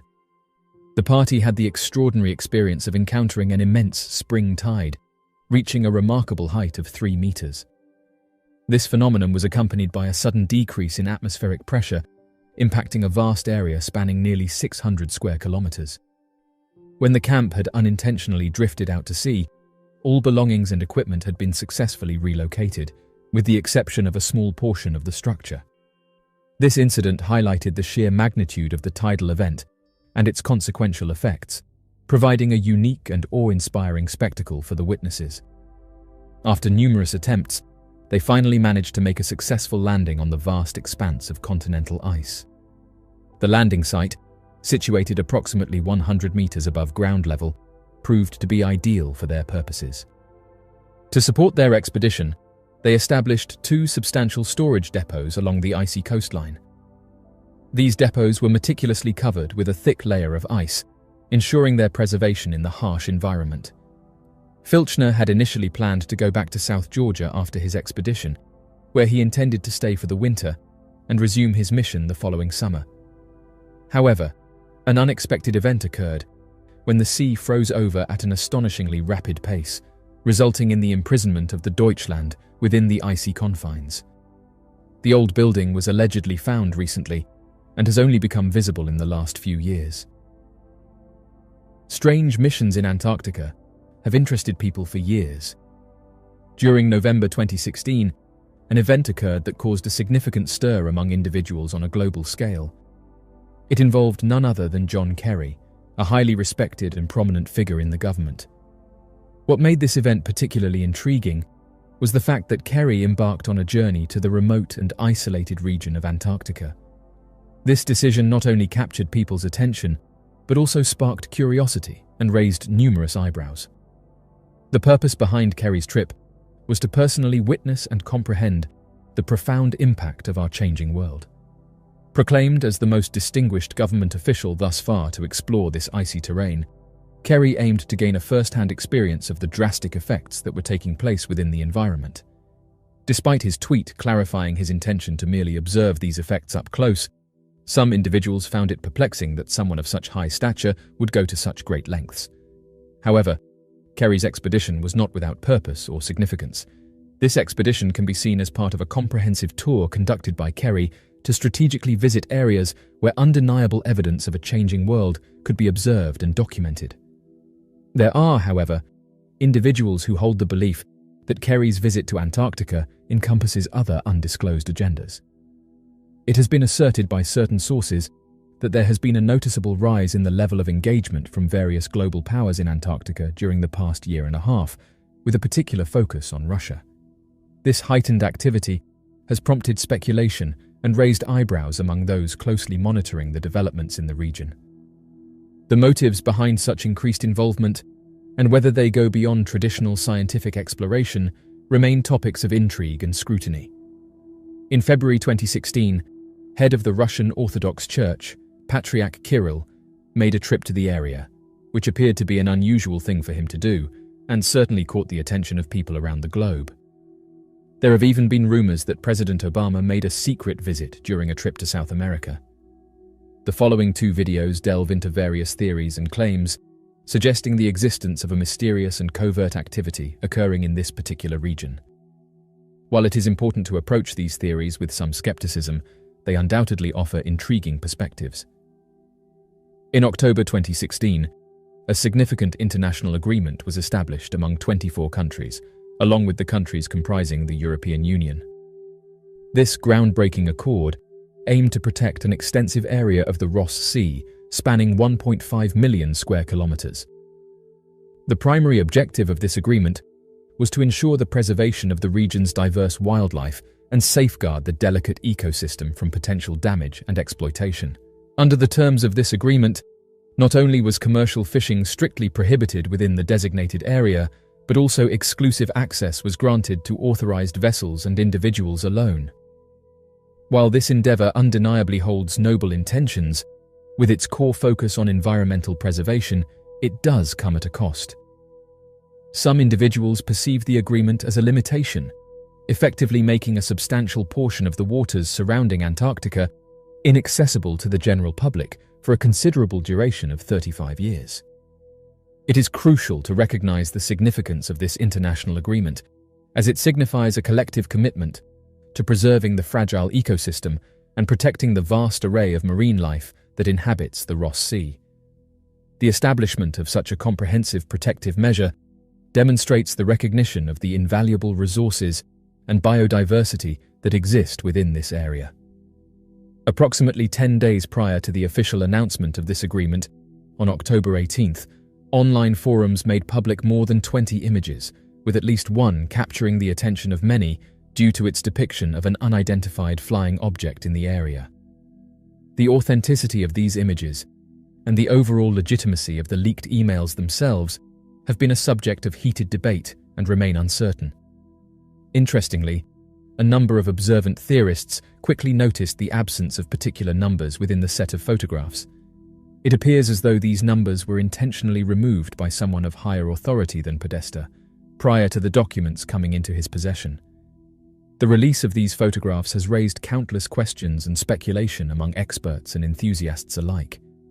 The absence of certain numbers within the images has been a focal point for analysis, leading some to ponder the motives behind their removal and the potential implications they may hold. The researchers suggest that the Ross Sea and its surrounding waters in Antarctica harbour numerous underground facilities, potentially serving as the backdrop for mysterious clashes between humans and an unidentified civilization. Is it merely a coincidence that access to these very waters is now restricted to a privileged few? Interestingly, during his previously mentioned expedition, Kerry had the opportunity to explore the enigmatic Ross Sea. This begs the question, what lies beneath the surface of this intriguing region? In the preceding year, numerous accounts surfaced regarding the presence of peculiar automobiles within the vicinity, where an increase in unidentified flying object activity had been reported. Additionally, when scrutinizing Google Earth imagery, an intriguing sight was captured. A seemingly saucer-shaped vessel had collided with the frigid surface. The enigmatic nature of these vehicles grew even more perplexing when it was observed that there were no discernible tracks leading to their current position, which curiously appeared to be directed towards the crash site of the aforementioned craft. The convergence of these extraordinary circumstances has sparked considerable interest and speculation among both experts and enthusiasts. Strangely enough, these images emerged in 2011, but then vanished without a trace, with no indications of their subsequent movements. This enigmatic occurrence raises numerous questions and adds to the intrigue surrounding the incident. Further investigation into the nature and origins of these objects is warranted in order to shed light on this perplexing phenomenon. The expansive and frigid landscape of Antarctica, renowned for its harsh weather conditions and remote location, has witnessed an array of captivating UFO sightings that have intrigued many in recent times. Although most people associate this isolated continent with scientific exploration and desolate surroundings, an increasing number of credible sources are reporting a surge in UFO encounters, indicating that Antarctica may serve as a thriving hub for advanced activity. In-depth investigations and accounts from reliable witnesses have shed light on the presence of unidentified flying objects in this enigmatic region. Far from being mere anomalies, these sightings showcase a comprehensive view of the UFO phenomena occurring in Antarctica. The exploration of unidentified flying objects in Antarctica has a rich history that spans several decades. It all began in the early 1940s, amidst the chaos of World War II, when Allied forces embarked on a top-secret mission called Operation High Jump. Led by the renowned Admiral Richard E. Byrd, this ambitious expedition was originally intended to establish a research base in the icy expanse of Antarctica. Little did they know, they would encounter astonishing aerial phenomena that defied explanation. During Operation High Jump, the Allied forces were met with an array of bewildering sightings.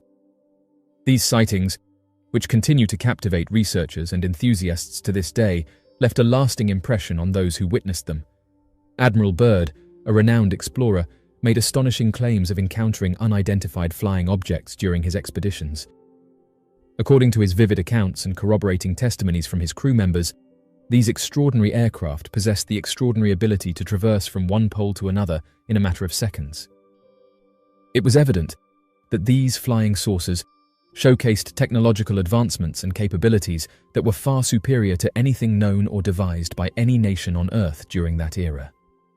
Since that time, the continent of Antarctica has remained a prominent location for numerous sightings of unidentified flying objects, which has piqued the interest of esteemed researchers, intrepid explorers, and even military personnel. These sightings, spanning across several decades, have been well documented and originate from a wide array of sources, leaving little room for doubt that something extraordinary is occurring within the icy and desolate expanse of Antarctica. One of the most intriguing elements of UFO sightings in Antarctica lies in the unquestionable credibility of the eyewitnesses. These remarkable incidents have been recounted by individuals hailing from diverse fields, such as military personnel, scientists, and pilots, lending immense weight to their testimonies.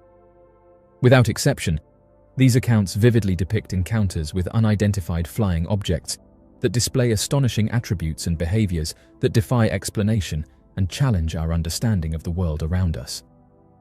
Witnesses have occasionally recounted encounters with unidentified flying objects that exhibit extraordinary and unexplainable behaviors, surpassing the limits of our current understanding of physics. These anomalous movements encompass abrupt alterations in trajectory, stationary suspension in mid-air, and acceleration rates that far exceed the capabilities of conventional aircraft. These vivid descriptions present a perplexing challenge to our knowledge of aerodynamics and propulsion systems, arousing skepticism and prompting a deeper examination of these phenomena. Moreover, the vast desolation that characterizes the landscape of Antarctica, coupled with the rigorous protocols implemented for scientific research activities, significantly decrease the chances of any misidentifications or hoaxes occurring. In this region, witnesses are highly skilled and extensively trained individuals who possess a deep familiarity with the observation and documentation of natural phenomena. As a result, their accounts of unidentified flying object sightings hold an exceptional level of credibility and fascination. The presence of military personnel in Antarctica has had a significant impact on the frequency of UFO sightings in the area. During the height of the Cold War, both American and Soviet soldiers stationed in Antarctica reported a multitude of encounters with unidentified flying objects.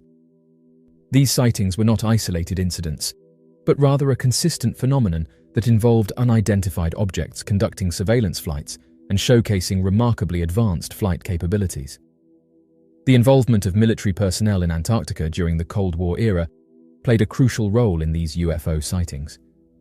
In 1965, an incident of great significance took place when American research aircraft witnessed a remarkable event over the vast expanse of Antarctica.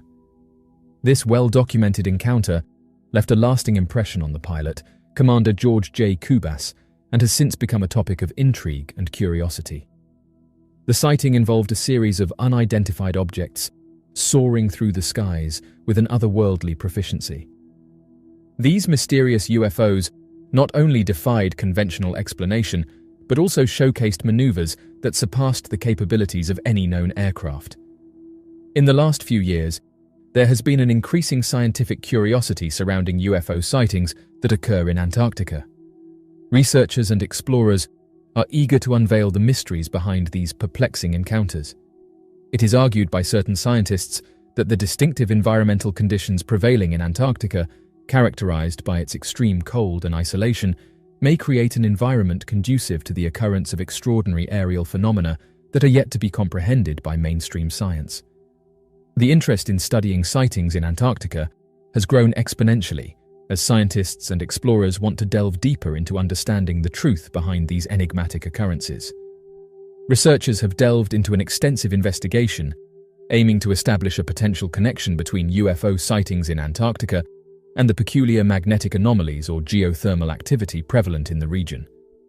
These theoretical propositions endeavor to shed light on the enigmatic presence of unidentified objects in this area and propose the existence of natural or terrestrial elements that could potentially contribute to these sightings. One of the most intriguing interpretations regarding UFO sightings in Antarctica centers around the potential presence of extraterrestrial beings. Although this theory is largely speculative, it brings forth profound inquiries into the essence of these encounters.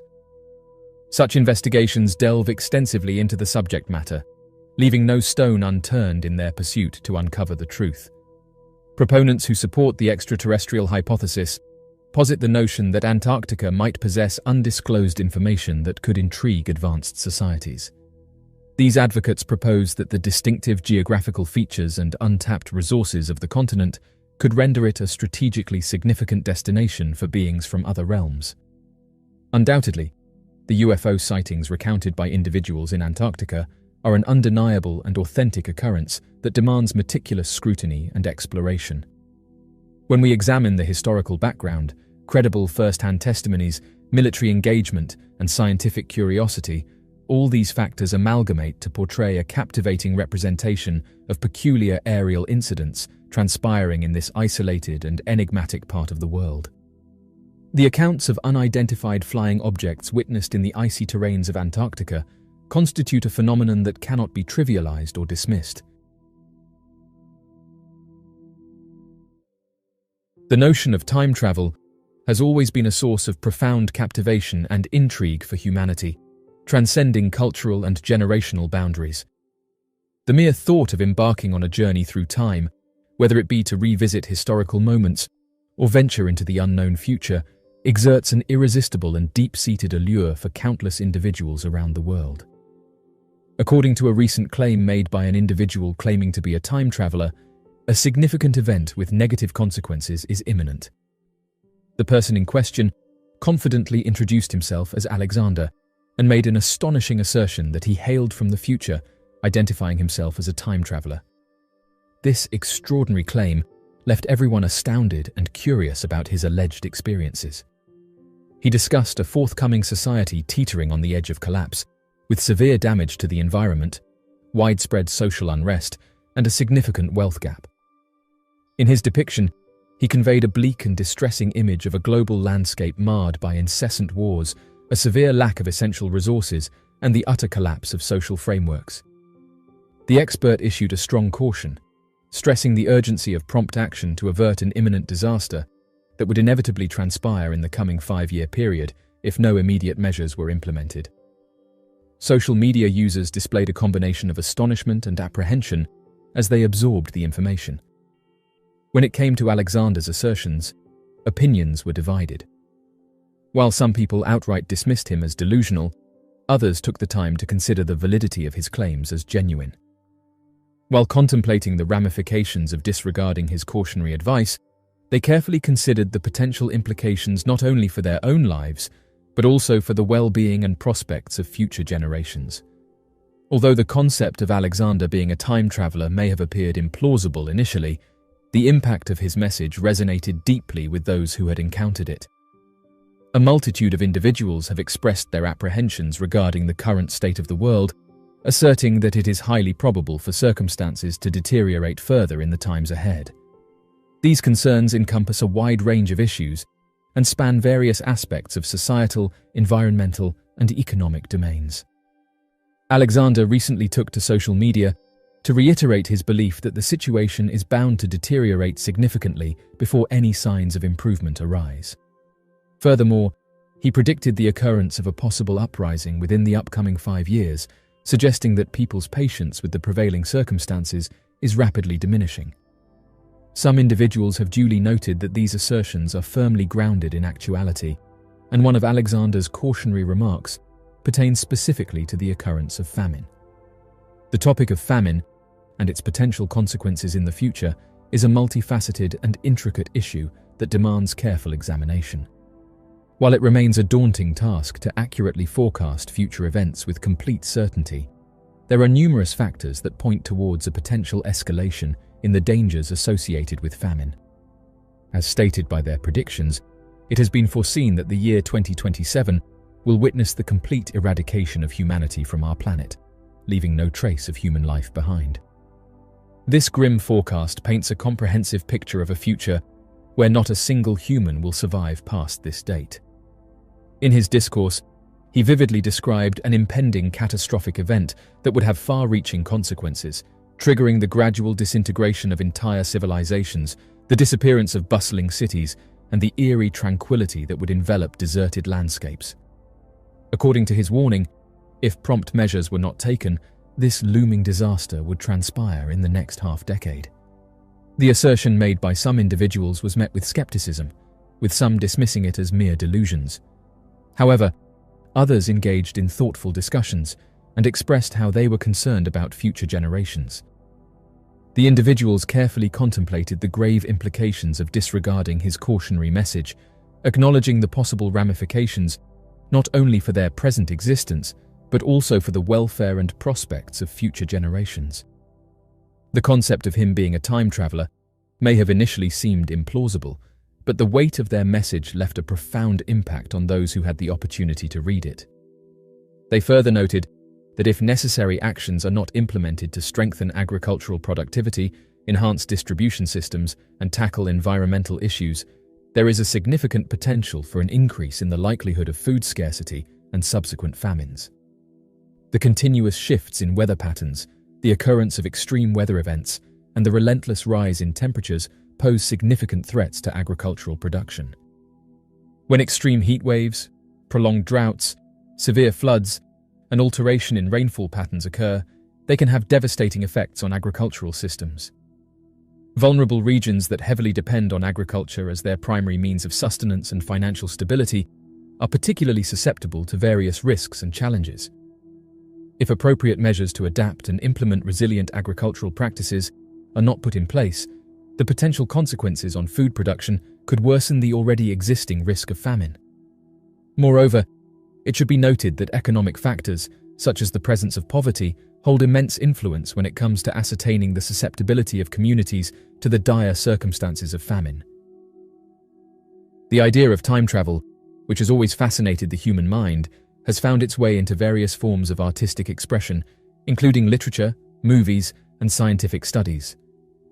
Although it is often disregarded as mere fantasy, there is a substantial body of scientific theories and hypotheses that propose the existence of time travel as a genuine and plausible concept. Time travel has captured the imaginations of people for centuries, enticing them with the possibility of journeying through different eras and experiencing the past or future. In order to gain insight into the possibility of time travel, it becomes imperative to grasp the inherent essence of time. Delving into the realm of theoretical physics, time is no longer viewed as an immutable linear progression. Rather, it represents a dynamic dimension that can be subject to manipulation by a multitude of factors, such as gravitational forces, velocity, and the curvature of space-time. To comprehensively explore the feasibility of time travel, it is necessary to understand that time, as we perceive it, is not set in stone. Albert Einstein's groundbreaking theory of relativity brought about a paradigm shift in our comprehension of time by introducing the revolutionary notion of space-time, which represents a four-dimensional continuum wherein space and time are inseparably linked. This theory posits that massive celestial bodies, such as planets and stars, possess the ability to create gravitational wells, which in turn distort the fabric of space-time, resulting in varying rates of time passage at different locations throughout the universe. This remarkable phenomenon, commonly referred to as time dilation, has been empirically confirmed through meticulous observations of high-speed particles, as well as the operational functionality of Global Positioning System satellites. These precise technological instruments have indirectly substantiated the theory's predictions by demonstrating the practical implementation of relativistic principles in real-world scenarios. One intriguing possibility for traversing through time is the fascinating concept of wormholes. These hypothetical structures are like cosmic shortcuts, providing convenient pathways that connect distant parts of the universe by bending space-time.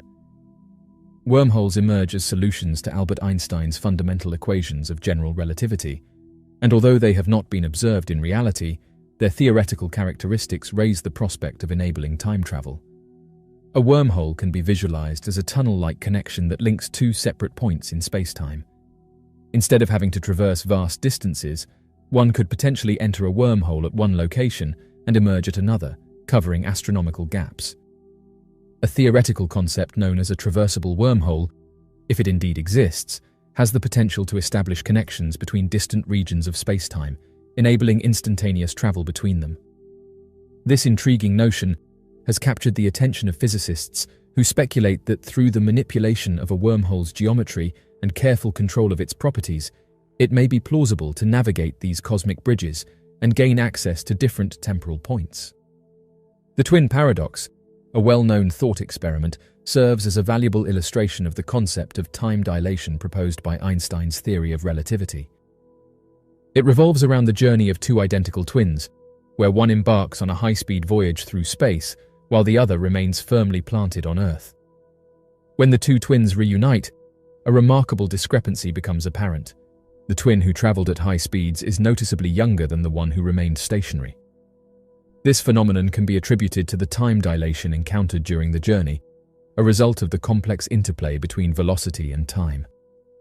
The twin paradox serves as a theoretical concept that highlights the tangible implications of relativistic phenomena on the perception of time. Although it exists in the realm of theory, it brings to light the potential consequences of approaching velocities close to the speed of light, a concept often explored in science fiction. If we were to achieve such extraordinary speeds, it is conceivable that we would encounter a divergence in the experience of time compared to those who remain on Earth.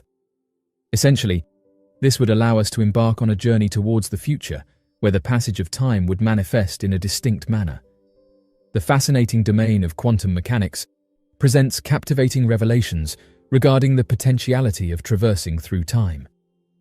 Certain interpretations of quantum mechanics propose that particles have the ability to simultaneously exist in various states and exert influence on one another across different points in time and space.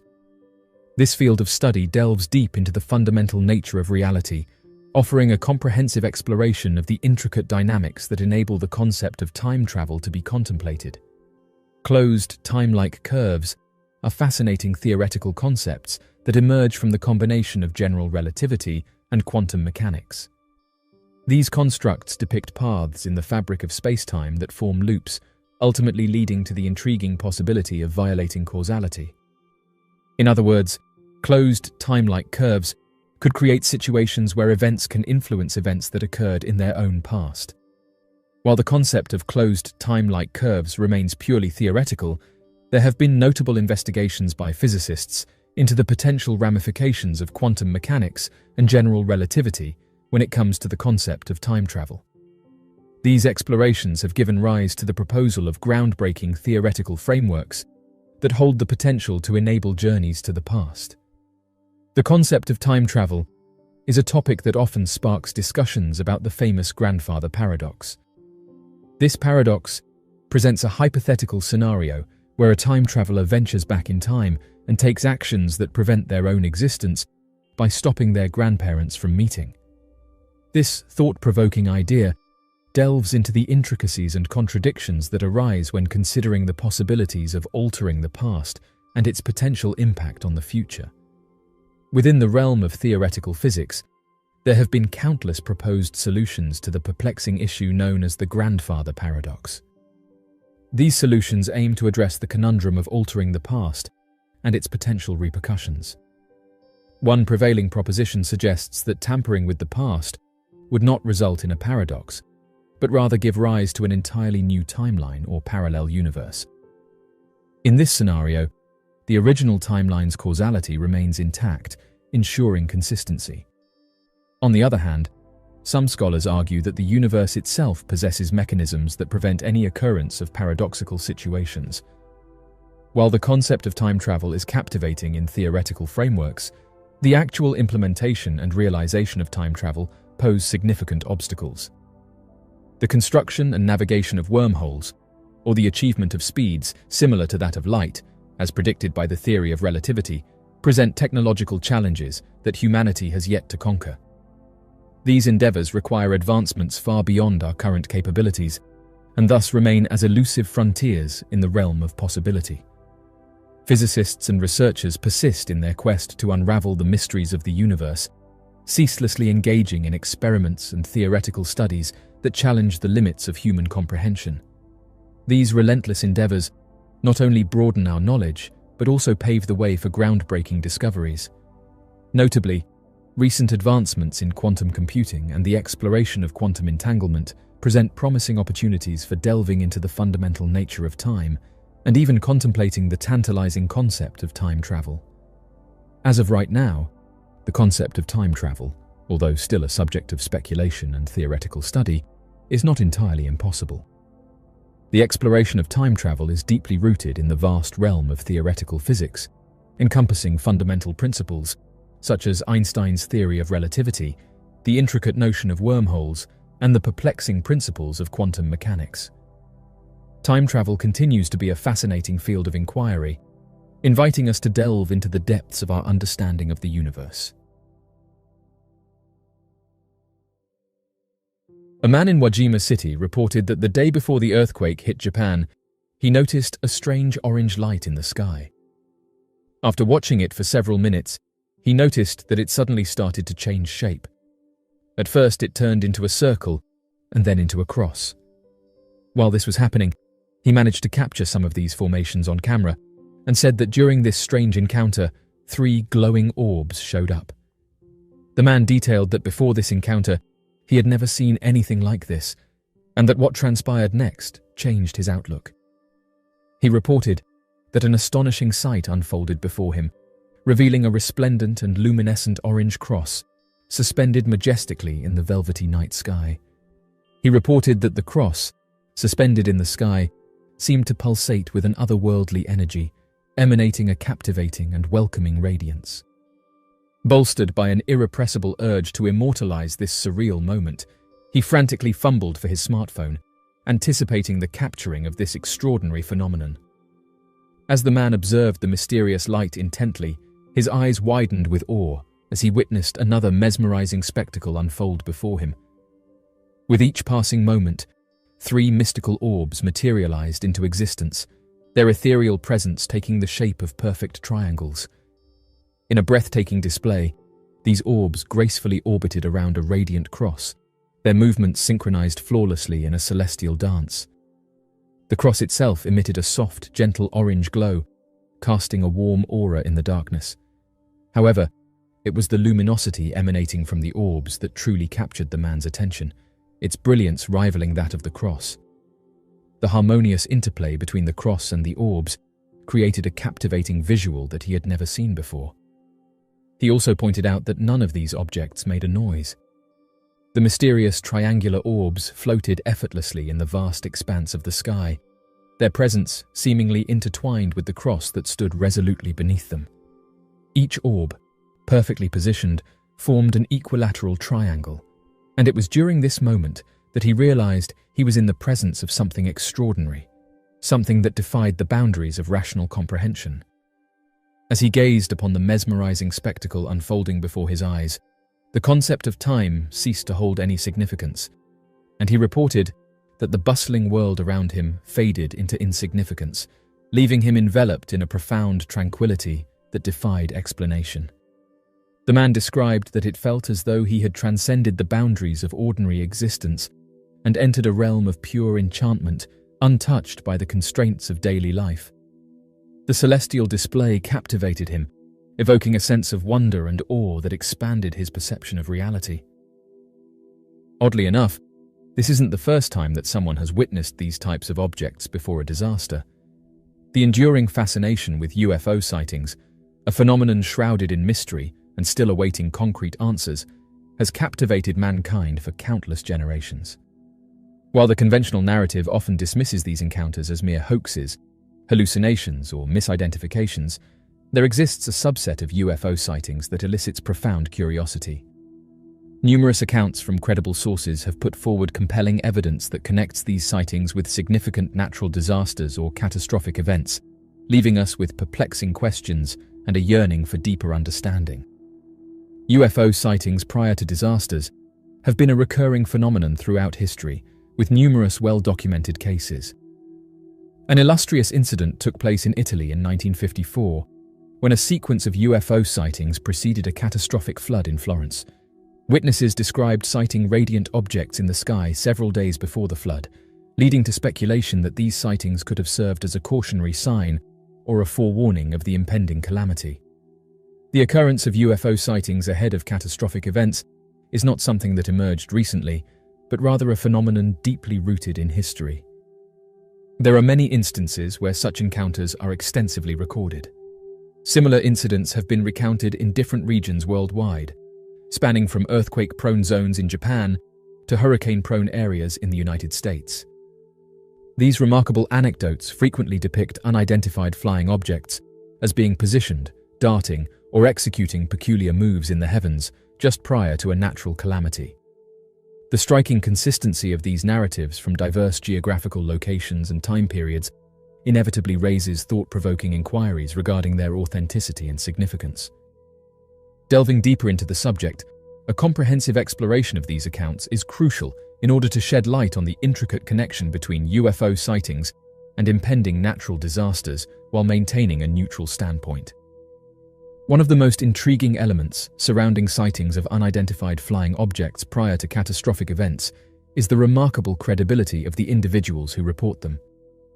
These encounters often involve a multitude of witnesses, ranging from experienced pilots and military personnel to everyday citizens. The consistency of their eyewitness testimonies is remarkable, as they vividly describe the UFOs with attributes that defy logical explanations, such as astonishing velocity, sudden changes in trajectory, and remarkably silent operation. These sightings carry immense weight due to the diverse range of witnesses who have come forward. They include credible professionals who possess extensive knowledge and training in aviation and military operations.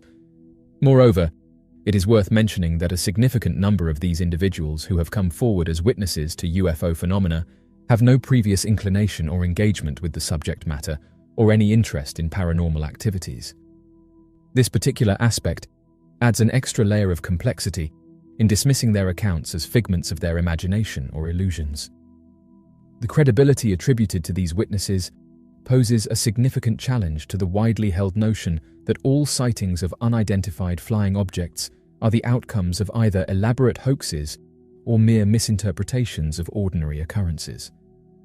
One of the most fascinating elements surrounding UFO sightings that precede disasters is the remarkable correlation in terms of time between these two occurrences. It is quite intriguing to observe how, in numerous instances, UFO sightings have materialized mere days or even just hours before catastrophic events such as earthquakes, tsunamis, or volcanic eruptions. Although it is essential to note that this temporal correlation does not necessarily imply a causal relationship, it undoubtedly sparks inquiries regarding the potential connection between these two phenomena. Delving deeper into this matter, it becomes evident that the juxtaposition of UFO sightings and impending disasters warrants a comprehensive exploration. Some experts in the field of advanced phenomena and unidentified flying objects propose a fascinating hypothesis regarding the possibility that these enigmatic craft possess highly advanced technology that enables them to detect and respond to various natural disturbances present in Earth's environment. This intriguing theory suggests that the occurrences of UFO sightings might not be mere coincidences, but rather a compelling indication of these otherworldly vehicles' remarkable ability to sense or even interact with the intricate geological and meteorological processes taking place on our planet. The scientific community has historically shown reluctance in acknowledging and studying UFO phenomena. However, there is a noticeable shift occurring where more and more experts recognize the importance of investigating these events. A growing number of scientists argue that exploring UFO sightings that precede natural disasters could offer valuable insights into the connection between Earth's natural processes and unexplained aerial phenomena. This shift in attitude reflects a comprehensive approach towards understanding the mysterious and unexplained sightings of unidentified flying objects. Rather than dismissing them as mere illusions or hoaxes, scientists now acknowledge the significance of studying these occurrences. Researchers are currently delving into a range of hypotheses, aiming to shed light on the perplexing phenomenon of UFOs. One intriguing possibility being explored is the potential interaction between UFOs and Earth's complex magnetic fields, tectonic activities, and atmospheric conditions. Although these investigations are still in their nascent stages, they offer a promising pathway toward enhancing our comprehension of not only UFOs, but also the intricate workings of the natural world. One of the most intriguing concepts regarding UFO sightings occurring prior to catastrophic events is the idea of advanced intercession. Although this theory is largely speculative, it is not entirely dismissible. Advocates posit that highly advanced extraterrestrial societies could possess the capacity to detect and react to forthcoming natural disasters transpiring on our planet. The notion that unidentified flying objects have been observed in proximity to calamitous occurrences has sparked intense speculation and debate. If these reported sightings of unidentified flying objects are indeed linked to beings from other planets, it presents significant inquiries regarding the way they engage with our Earth and the possibility of their benevolent intervention during critical situations. While the idea remains speculative, it highlights the importance of ongoing research and exploration into this phenomenon. The prospect of extraterrestrial encounters opens up a vast array of questions encompassing the nature of their purpose, intentions, and potential impact on our world. As of right now, it is imperative to acknowledge that the occurrence of UFO sightings preceding natural disasters is indeed a valid and substantial phenomenon that warrants both serious contemplation and scientific inquiry. While some individuals may be inclined to dismiss these encounters as mere coincidences or the result of psychological influences, it is crucial to consider the consistent nature of eyewitness testimonies, the evident correlation between such sightings and natural calamities, as well as the credibility of the individuals reporting these incidents.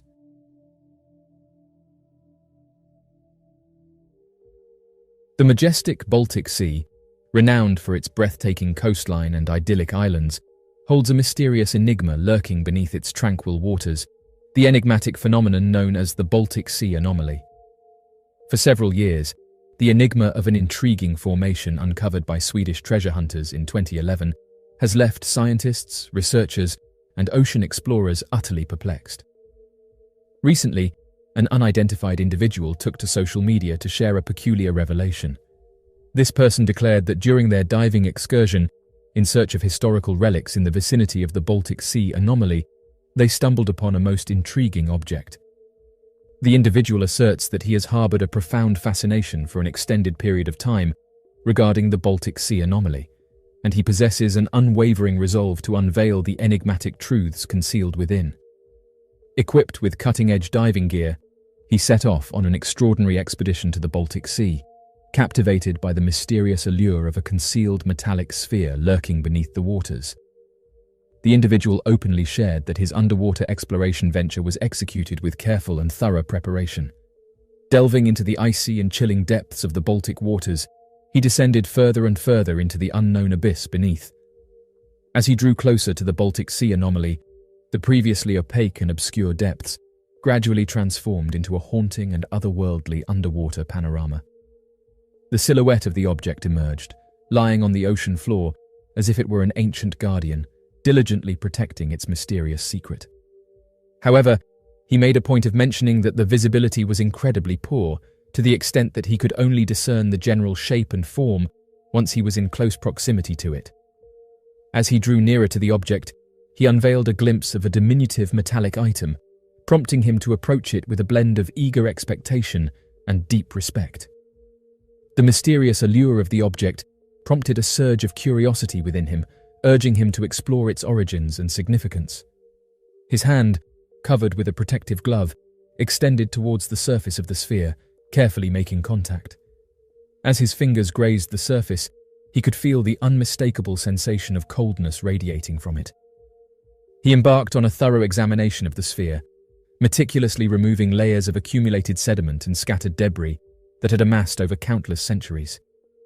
The surface of the object revealed itself to be a masterpiece of meticulous artistry, adorned with exquisitely detailed engravings and cryptic symbols that bewildered any attempts at precise identification. It stood as a remarkable testament to a level of craftsmanship that remained elusive to the modern world, hinting at the existence of a highly advanced civilization or technological prowess that far surpassed the knowledge and capabilities of their own time. According to his statement, the artifact appeared to possess mechanical gears, intricate crystalline structures, and peculiar symbols engraved onto metallic plates. This description hints at a complex and sophisticated design, combining both mechanical and organic-like elements. Currently, the individual expressed uncertainty about the nature of his discovery and pondered whether it could be classified as an analog computer akin to the oldest specimen unearthed in Greece. At present, the man lacks complete clarity regarding the specifics of his finding and is unsure if it shares similarities with the ancient Greek prototype.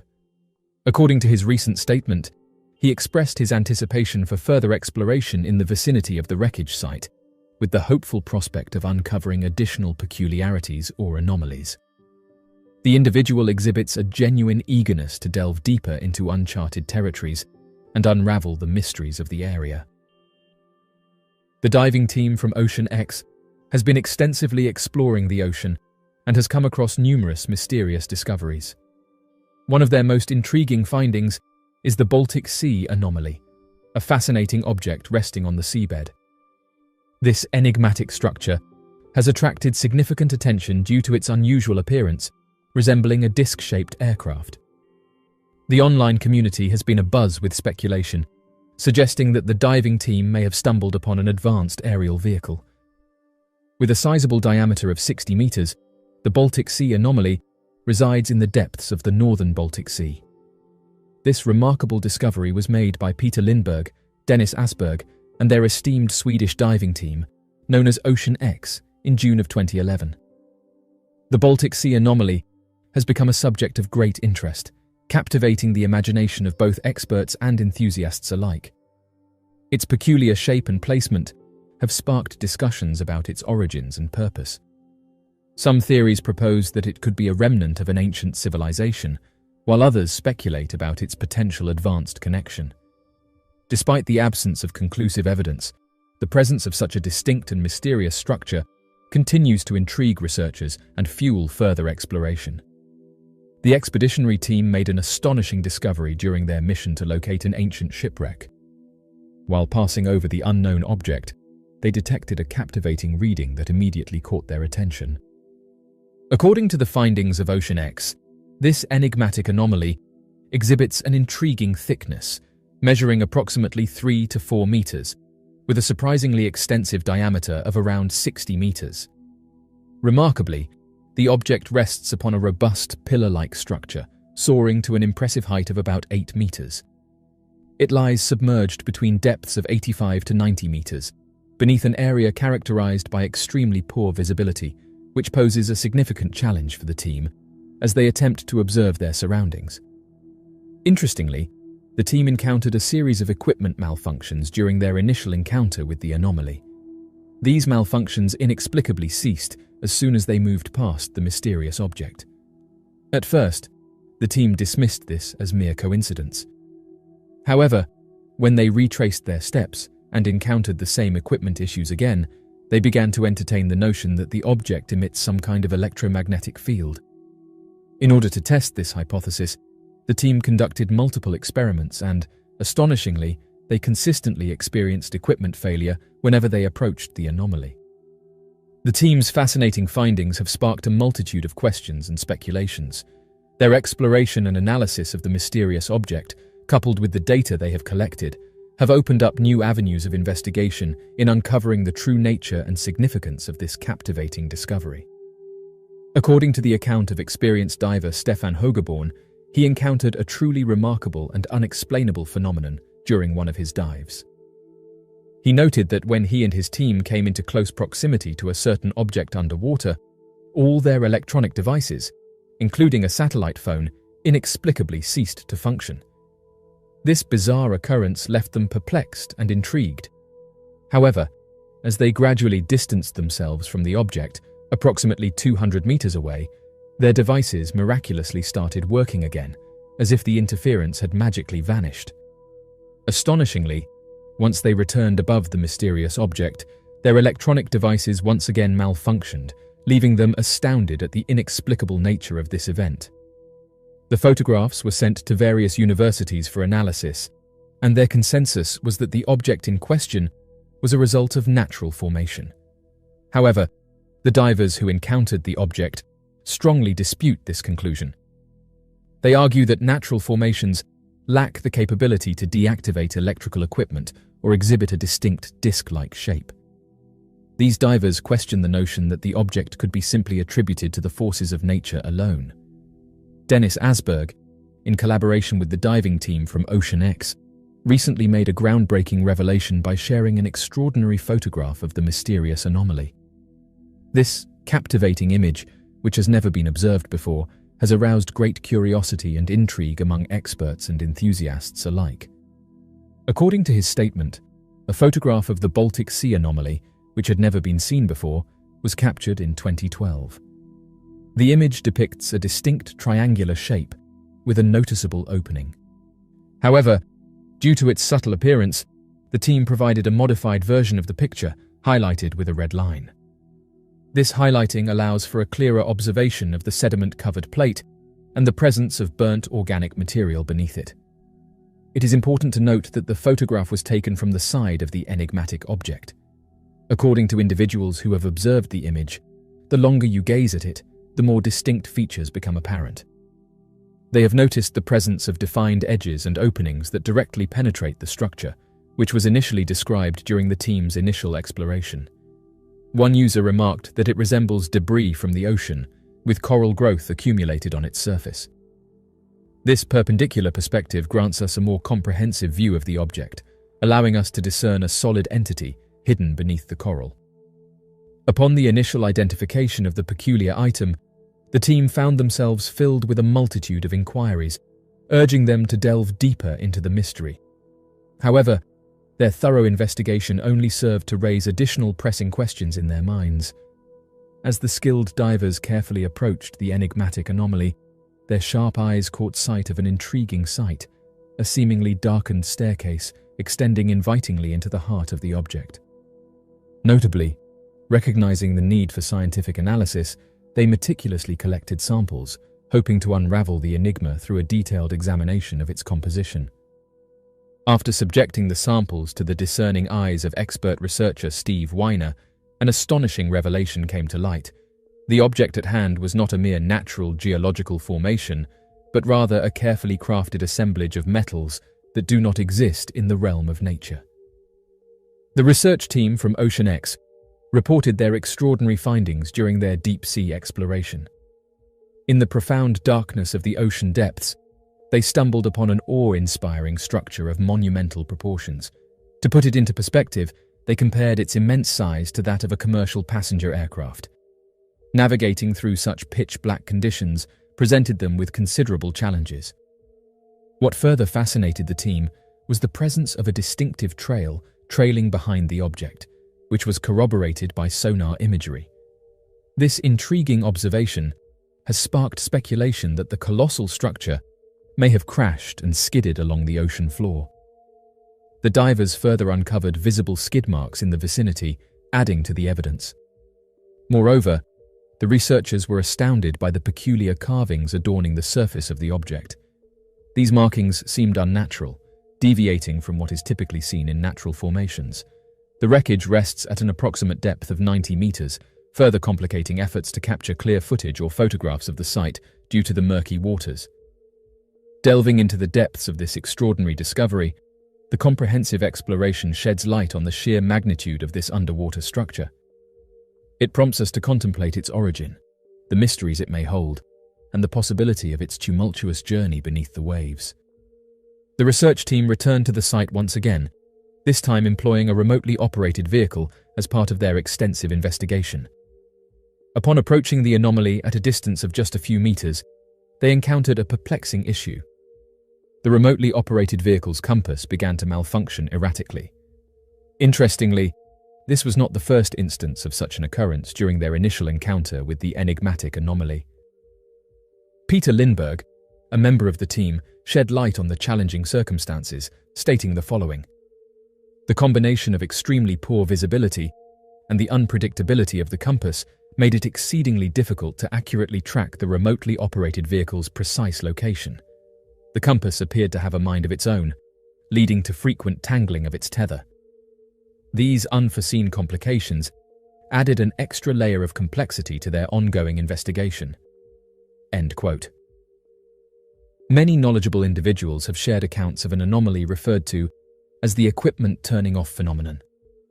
According to these reports, when pilots and fishing vessels come across unidentified aircraft, they often experience a sudden and complete loss of power or energy in their electrical devices. Numerous incidents have been documented where unidentified objects have been associated with the sudden shutdown of various types of equipment, including planes, tractors, cars, buses, motorcycles, and even lawnmowers. Interestingly, the affected devices typically resume functioning once the unidentified craft departs. One intriguing testimonial originates from a fishing crew aboard a vessel who had a first-hand encounter with an unidentified object in the expansive sky above. The incident proved to be far from ordinary, as it caused a sudden and perplexing shutdown of all their electronic devices, including the ship's vital radio transmission to shore. It took approximately 15 minutes for the object to veer away, and during that time, the crew helplessly stood witness to the inexplicable disruption. To their astonishment, not only were their onboard systems affected, but their personal mobile phones were inexplicably drained of power as well. Remarkably, this sort of encounter is not isolated to just this fishing crew. Fishermen from around the world have shared similar accounts of encountering peculiar objects near their vessels during nocturnal expeditions, invariably leading to disruptions in their equipment.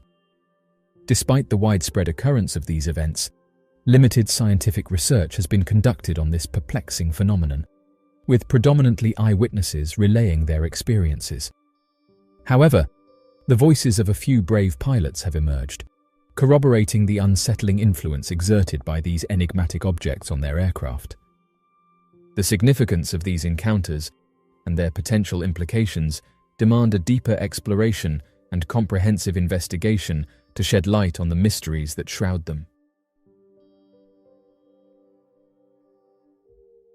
The United States government has issued a formal statement addressing the widely circulated video that captures the mysterious jellyfish UFO. This compelling footage originates from a military installation in Iraq and was documented back in 2018. The government's response reflects the need for a thorough examination of this intriguing event, aiming to provide an enriching and comprehensive grasp of the situation. Investigative filmmaker Jeremy Corbell shared the video online.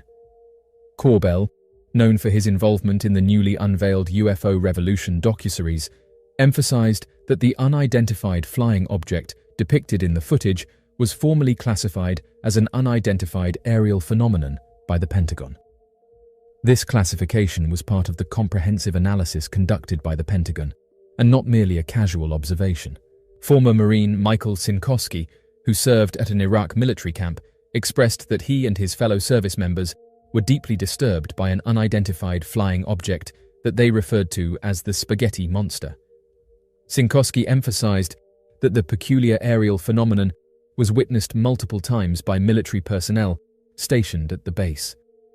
This inexplicable encounter continued to resonate with Sinkowski and his colleagues, leaving a lasting impact on their experiences during their deployment. Jeremy Corbell said the following: "An incursion by an object of unknown origin was filmed at a United States Joint Operations Base in Iraq.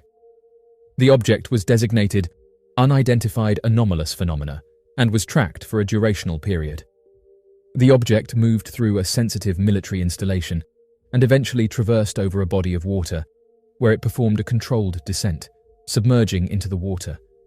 After an observational period of about 17 minutes, the UAP re-emerged from the body of water and shot off at an extreme rate of speed, beyond the optical scope of the observation platform. The origin, intent and capability of the anomalous aerial vehicle remains unknown. Official designation remains UAP. End quote. The US Department of Defense has just responded. They said the following: "We do not comment on the authenticity of alleged DoD material that may have been leaked. DoD takes public interest in unidentified anomalous phenomena seriously and is committed to openness and accountability to the American people. This commitment must be balanced with the department's obligation to protect sensitive information, sources, and methods. To that end, the All-Domain Anomaly Resolution Office will provide updates to the public via its website as it resolves UAP cases, including sharing the analytic approach and method used for each case, as well as imagery when approved for public release." End quote. Atmospheric jellyfish are a fascinating phenomenon that entails the sighting of jellyfish-like creatures. This unexplained phenomena has been cited by hundreds of people across the globe, including top meteorological scientists, military bases, and cities. These sightings prompted speculation on what the creatures really were. As per NASA's findings, it is suggested that these life forms could potentially be attributed to space debris interacting with the northern lights, creating an intriguing possibility of their celestial origin. However, this explanation has been questioned over the years as people have come forward with interesting witness accounts. Since the middle of the 20th century, there have been countless reported sightings of these enigmatic beings, leading to significant attention from both the media and the scientific community. In the middle of the 20th century, the initial recorded observations of unidentified flying objects resembling jellyfish were made. Individuals from various continents recounted their experiences of witnessing these otherworldly entities floating noiselessly in the nocturnal heavens. The remarkable similarity of these UFOs to jellyfish, characterized by their trailing extensions or tentacles, led to the establishment of their distinct classification. During this period, the baffling manifestations of these jellyfish-shaped UFOs garnered considerable attention and intrigue, prompting extensive discussions and analyses globally. In 1954, rural Nebraska, USA witnessed one of the earliest recorded encounters with an unidentified flying object. A group of farmers claimed to have spotted a colossal, semi-transparent, and jellyfish-like entity hovering over their fields. This enigmatic object emitted a gentle, pulsating glow while producing a low-frequency hum that instilled fear in the witnesses. Despite the initial skepticism, the farmers' meticulous accounts and illustrations of the UFO made a lasting impression. The incident became an enduring fixture in the annals of extraterrestrial studies, contributing significantly to the broader discourse on unidentified aerial phenomena. In the following years, there was a surge in sightings of unidentified flying objects resembling jellyfish, which garnered international attention as reports surfaced from various regions including Europe, Asia, and South America. Onlookers vividly depicted these phenomena, portraying them as possessing an enchanting and surreal allure, gracefully traversing the nocturnal heavens, eliciting astonishment and skepticism among observers. The 21st century has witnessed a notable increase in reports of unidentified flying objects resembling jellyfish, largely attributed to the prevalent use of smartphones and social media. These technological developments have empowered individuals to document and disseminate their encounters to a worldwide community, contributing to a substantial accumulation of substantiating proof regarding the presence of these mysterious celestial phenomena. In 2018, an intriguing event took place above Tokyo, Japan, when numerous locals observed a colossal, radiant UFO resembling a jellyfish hovering soundlessly across the city skyline. The UFO's appendages appeared to move and fluctuate, producing a captivating exhibition that bewildered both onlookers and specialists. The incident prompted extensive discussions and analyses within the community as people sought to comprehend the enigmatic nature of this phenomenon. In the year 2020, a similar incident occurred in the isolated Australian outback.